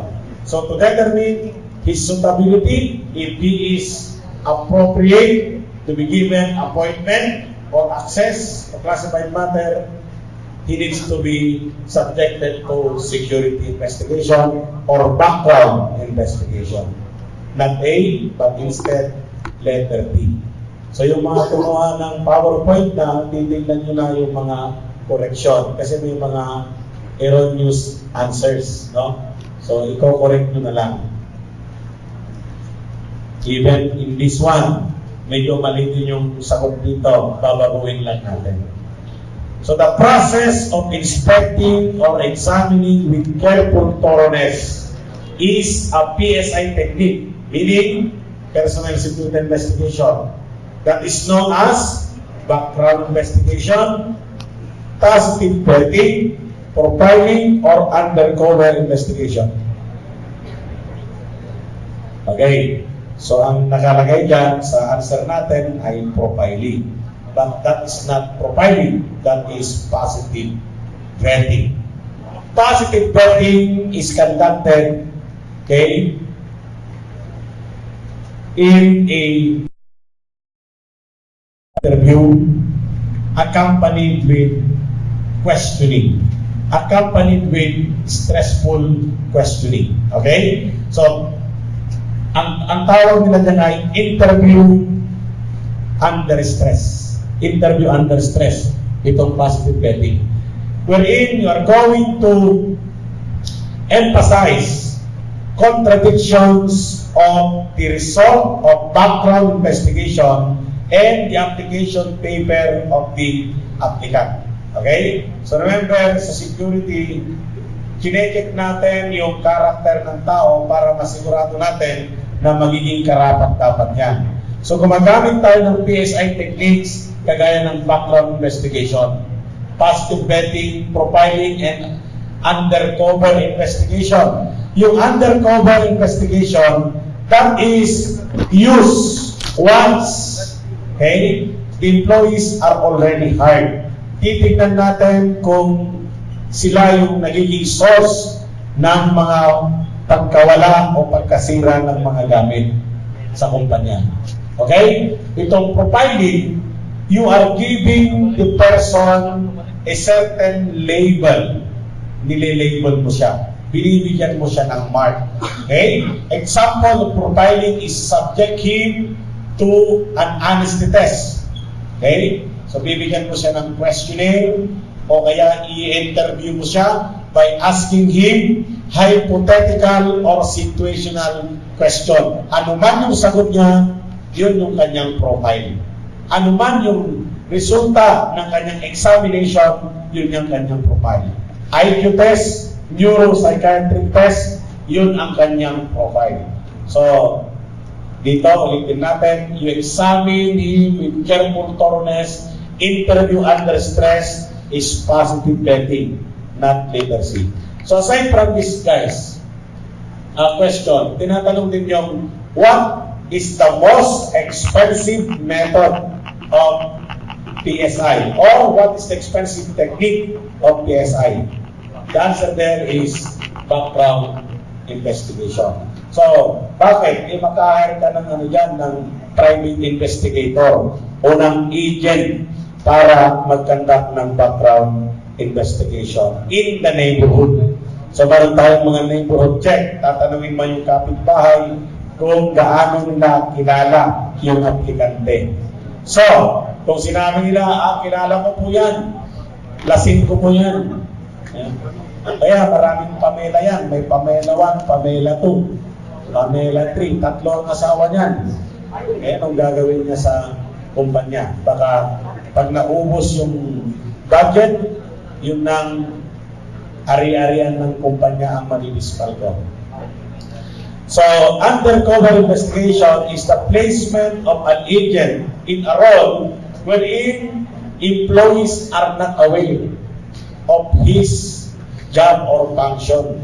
Nandun siya, makikinakaw din, gagawa din ng kalokohan, makikisama sa mga empleyado, but the agent, okay, role is to report who are those, okay, persons, okay, committing crime against the company. So, nandiyan din yung lifestyle check, okay, the earning to debt ratio na sinasabi. Lifestyle check yun. So, titignan mo yung empleyado, magkano ang sinasahod niya at yung kanyang lifestyle inquiry check. 30,000 na ang sahod niya pero naka-port expedition. Wala naman siyang 4 na M. Siya lang ang kumikita sa bahay. Baka may ginagawang kalokohan. So that is B. Sabihin na natin B, ha? So dalawa na ang kinurik natin. So dito tayo. New employees should be briefed on security rules and regulation of the organization and the importance of observing them. Take note that the question comes from security education. The other scope of personnel security. So, ulitin natin yung personnel security, nandiyan yung personnel security investigation at security education. Yung A to C, these are the phases of security education. Letter B is not included. Okay? Promotion, reminders, orientation. Yan. So, common sense lang naman yan. Yung employees will undergo orientation. But if you will be asked, what is the first contact of a potential employee to the establishment? wherein representative of the company can initially, okay, gives him information about security policies. Okay? Ang first phase or first stage ng security education ay initial interview. Initial interview. So initial interview is followed by security orientation. Security orientation is followed by what? Refresher conference. Ang tawag nila doon ay refresher conference. That is to remind employees about their obligation, about the policy, and that is also the opportune time to introduce new policy to the employees. Ang tawag natin doon ay refresher conference. Remind employees. Itong security reminders na ito is an indirect approach of educating them. Like using flyers, using the bulletin boards, notices, memorandum about a certain policy. Ang tawag natin doon ay reminders, security reminders. Another question in the board is this one. With respect to the stages of security education, ang sabi doon, it is an act of emphasizing the importance of security in the company. The answer there is security promotion. Remember the keywords, act of emphasizing the importance of security. That is promotion. You need to emphasize its importance by, for example, giving sanction to those employees who will not follow or who will violate rules and regulation. That is covered by security promotion. So, dito tayo, ang sagot natin, C, security orientation. Okay, what should be undertaken by a security officer before he can prepare a comprehensive security program for his industrial plan? That should be plan, no? Business establishment, industrial plan. Conference, survey, check, education.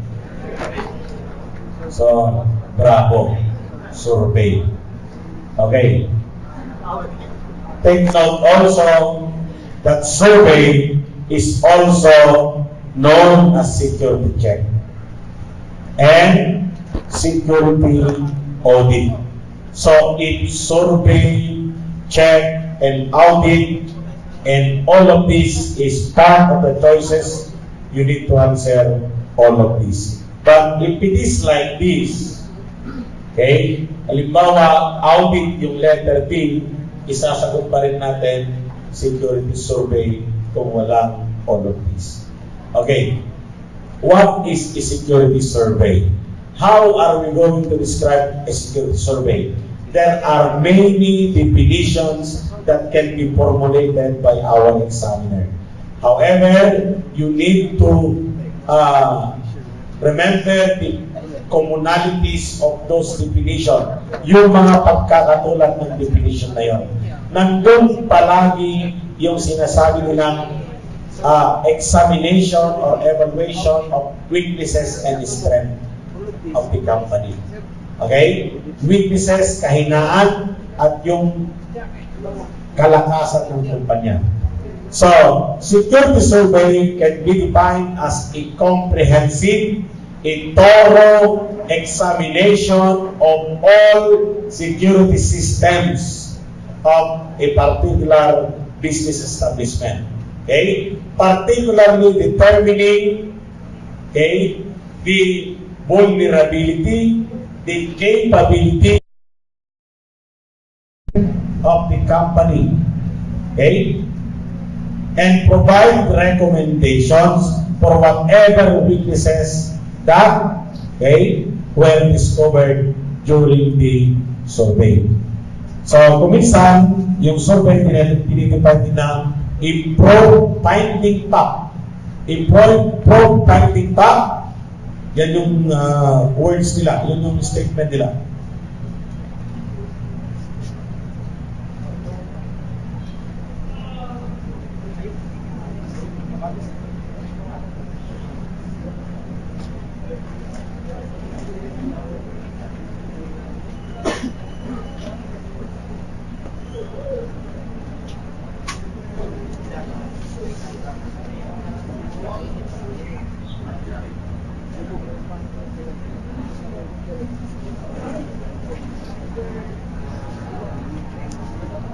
Okay, we're referring to survey, no?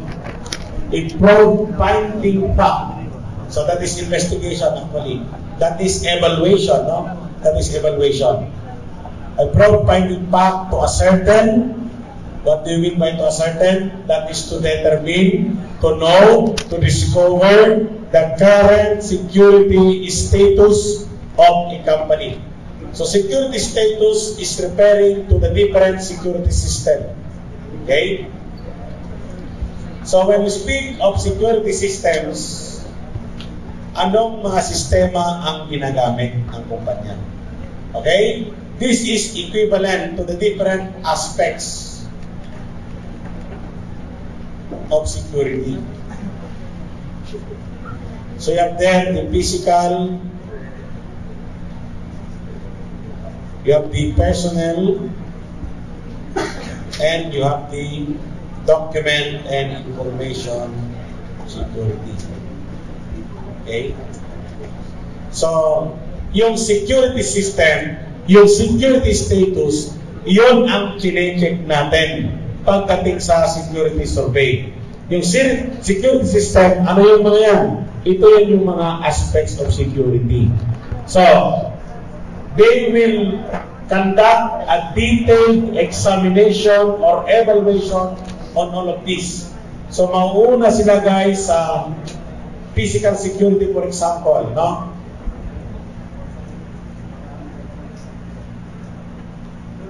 Unahin nila yung perimeter barriers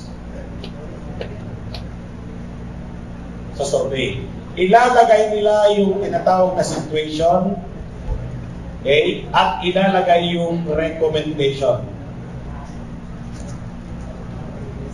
Okay? And so on and so forth. Susunod yung guard force, for example, guard force and guard system.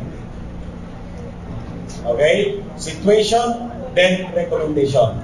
So, ibig sabihin, comprehensive, thorough, lahat titignan. Magmula sa fence na ginamit, sapat ba ang taas? Gwardiya, sapat ba ang bilang ng gwardiya? Ilaw, during night time, will it give psychological deterrence on the part of would-be intruder? Locks and keys, anong uri ng locks ang ginagamit? Lahat nakalagay yan, situation recommendation. That is a survey. A comprehensive or a thorough examination to determine, okay, the existing system with special consideration to the weaknesses and strength of the company. So, kung hindi nila gagamitin yung weakness, ang ilalagay nila doon ay deficiency. Okay? So, dito, sa current security status, no, ang pinag-usapan natin ay weakness or vulnerability,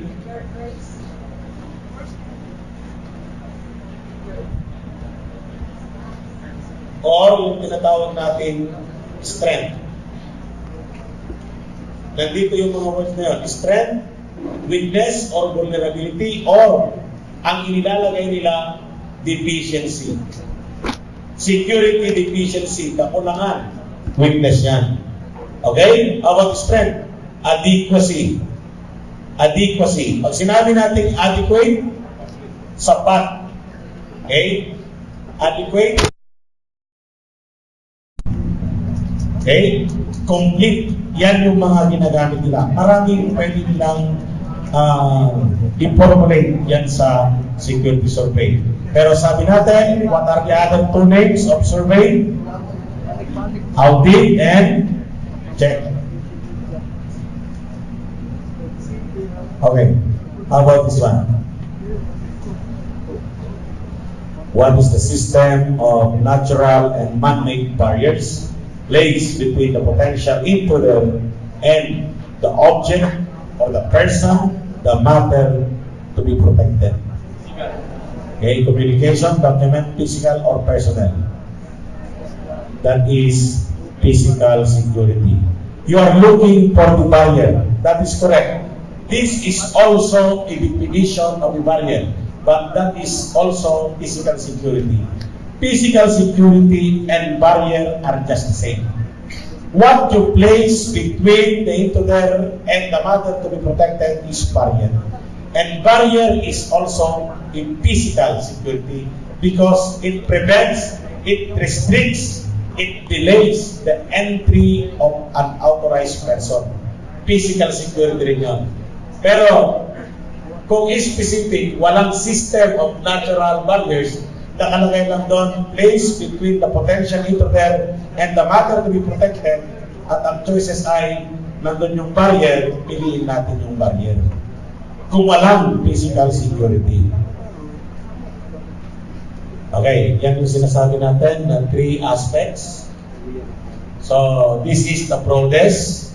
This is the most important aspect. Why do we consider personal security as the most important aspect? Okay, bakit kaya yan ang pinaka-importante? Ang sabi natin kanina, sa personal security, we would like to ensure that the person's entry is suitable. Karapat-dapat. So, take note that personal security deals with person, deals with people. And people of the company or the employees are considered as asset. Employees are considered as asset. And aside from that, employees are also considered as a source of security threat.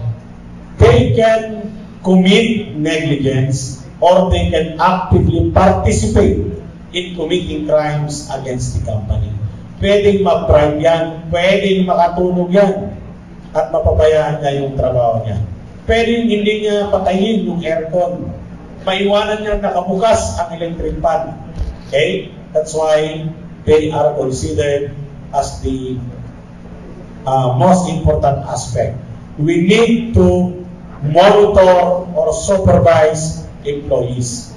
And that is why, aside from that, there is a question that goes like this.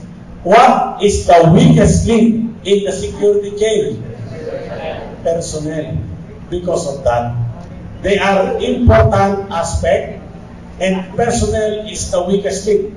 Because we always need to check on them. That is the reason. Ano naman to?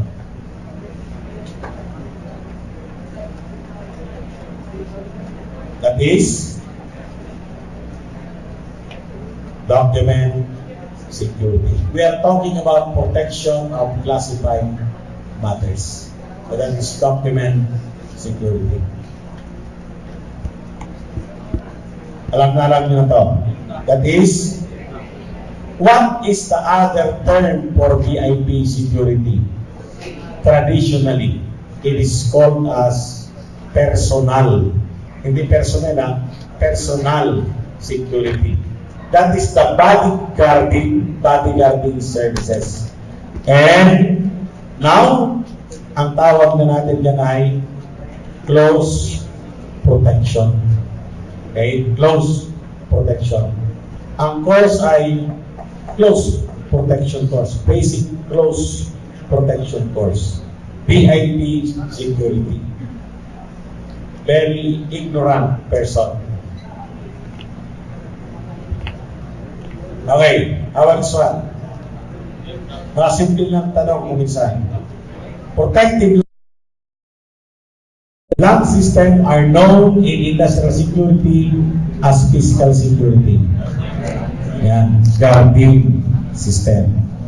Remember of the word protective it means security, it means guarding. So kaya nga, protective lighting or security lighting. What is one? So that is barrier. So if you notice, favorite questions nila yung barrier. The employment of a CCTV is one type of a barrier. What type of a barrier is the employment or use of closed-circuit television? Diba? Meron tayong natural, structural, animal. Yan. Okay, that is energy barriers. So the use of mechanical or electrical devices falls under energy barriers. Okay, what is the best type of animal used for animal barriers? German Shepherd. Other than dog, what should be used? Geese. Ito rin. This is also a definition of barrier. Okay? So, wala tayong question dito. Wala tayong problema.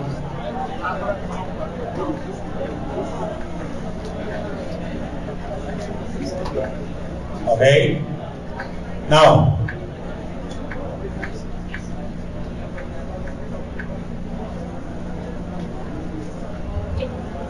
what line of defense is a building wall? What line of defense is a building wall? What are the line of defenses that we have in the establishment? First line, second line, third line. The question is, what line of defense is a building wall? They are second line of defense. First line are those located within the perimeter. What is the final line of defense in the establishment? Both. Those are security cabinets. Question now. When do we consider building wall as a first line of defense? Pwede ba yun? Sabi natin kanina, yung nasa perimeter. Yan ang first line. E bakit natin sinasabi na pwede rin yung building wall? Take note that if the establishment is situated in a city wherein construction of fence is not possible, the building wall that separates the property to the adjacent property serve as the first line of physical defense. There is a question like that. Another question in the line of defense. Ang sabi ng examiner, the intruder is viewing the establishment from the outside. What is the line of defense he is going to traverse? Sabi niya, tinitignan niya yung establishment sa labas. Ano ang line of defense na kanyang itatraverse o susuungin? Siyempre, nasa labas pa lang siya. That is first line.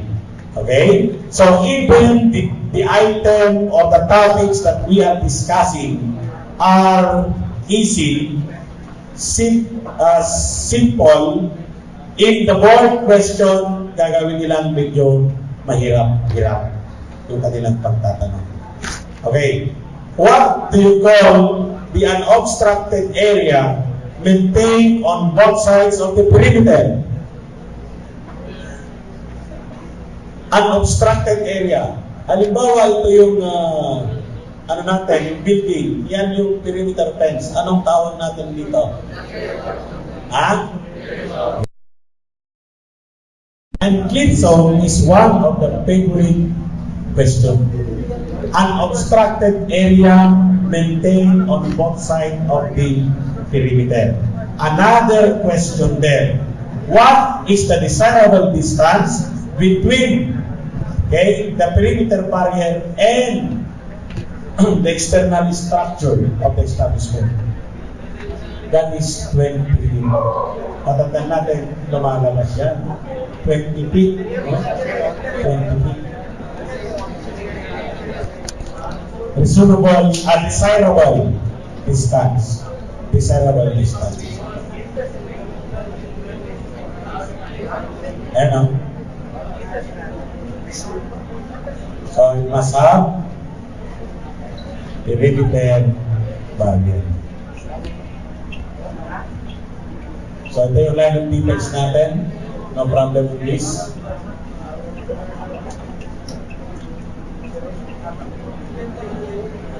These are barbed wires placed above the vertical fence. Okay, that is that one. Okay, how many strands of barbed wires, are placed in the top guard? 3 to 4 strands of barbed wire. Okay? Standard, pwede namang 5, pwede namang 6, pwede namang 7. But the standard is, may mga standard kasi tayo. Like for example, the height, pwede namang 9, pwede namang 10. But what we are talking there is the minimum standard. Minimum standard. So what is the guard control station? Lumalabas na dito. Guard control station, a podium like this, a guard house where they implement their motto is guard control station, di ba? So it is provided at the main perimeter entrance to secure areas located out of doors and regularly manned by security personnel. Doon sila nag-check ng mga persons entering the premises or entering the company or the establishment. Okay? Ang tawag natin doon ay guard control station. Nandyan yung motto nila. Sa Air Force, ang motto ay no guts, no glory. Sa Philippine Marines, no retreat, no surrender. Sa security, no entry, no entry. Saan yan? Guard control station. So yung there, the tower guard, that can also be a potential question. How about this one? The protective alarm system that consists of bringing up a visual or audible alarm need the object to be protected. Visual or audible near. Proprietary, auxiliary, okay. Central station, outside.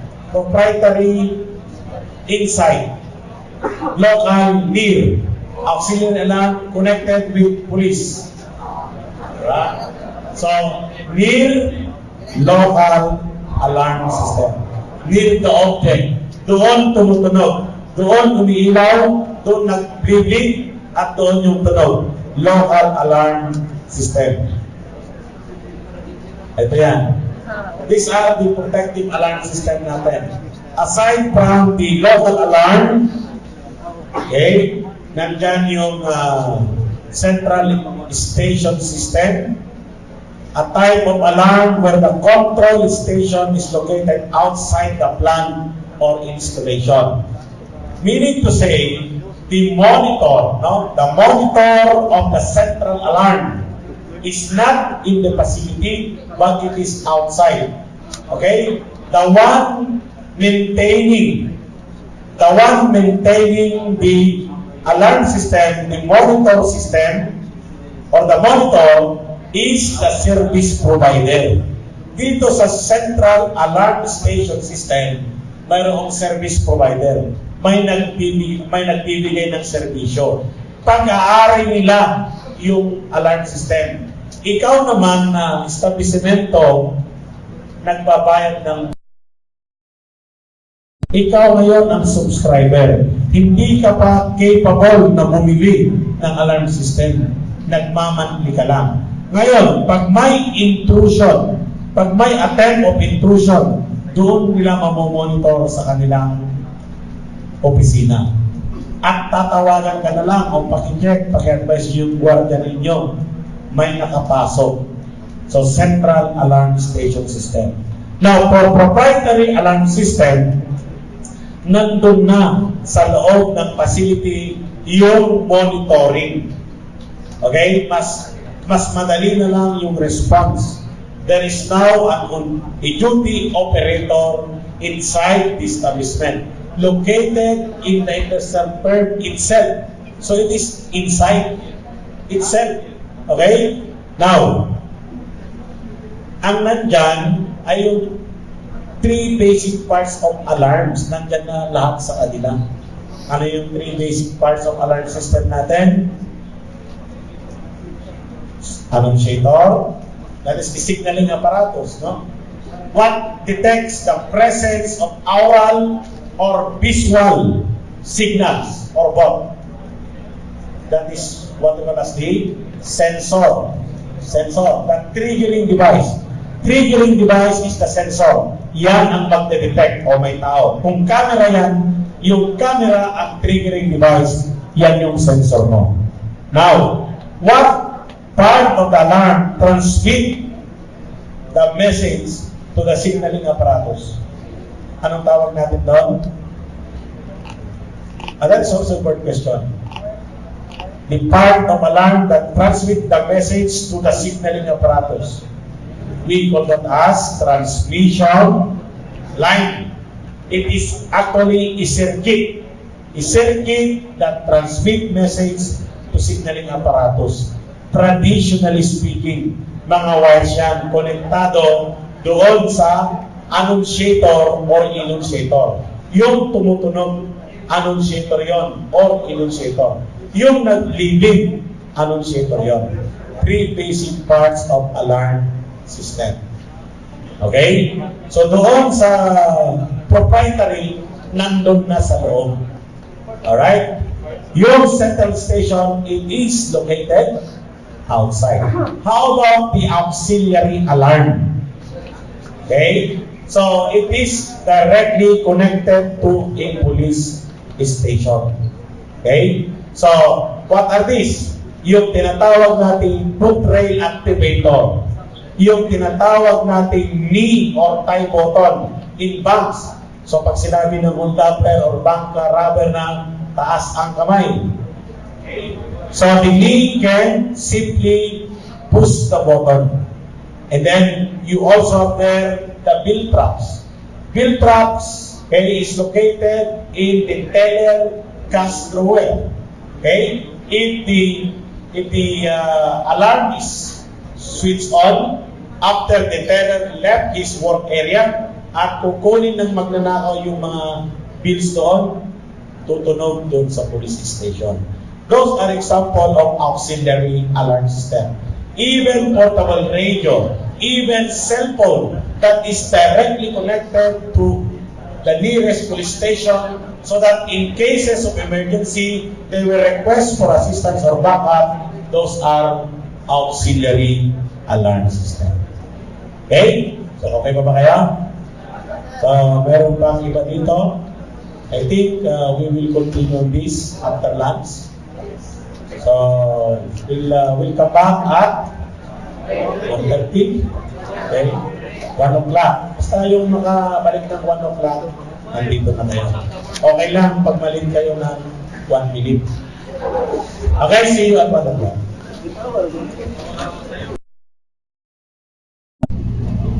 Mukhang meron tayong ano dito.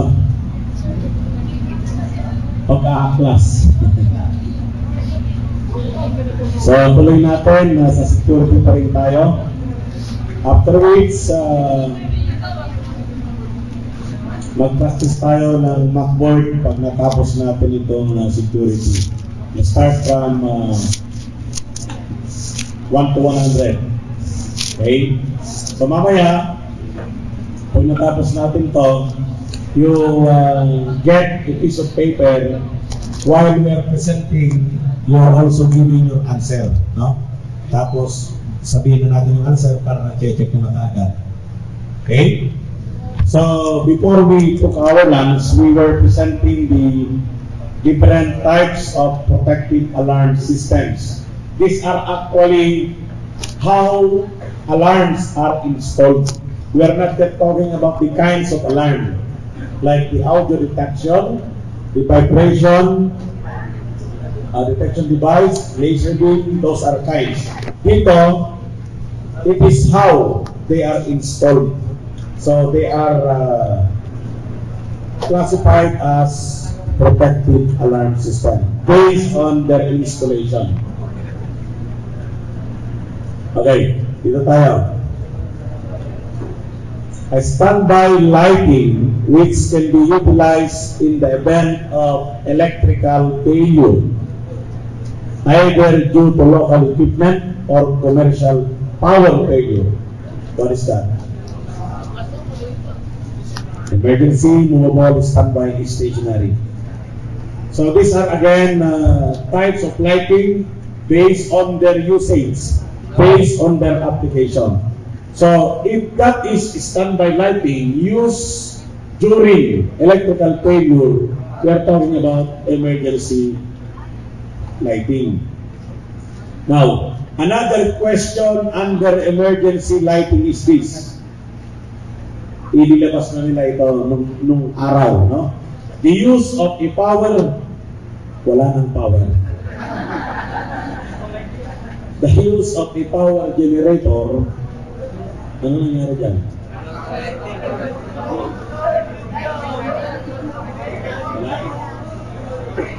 Is what type of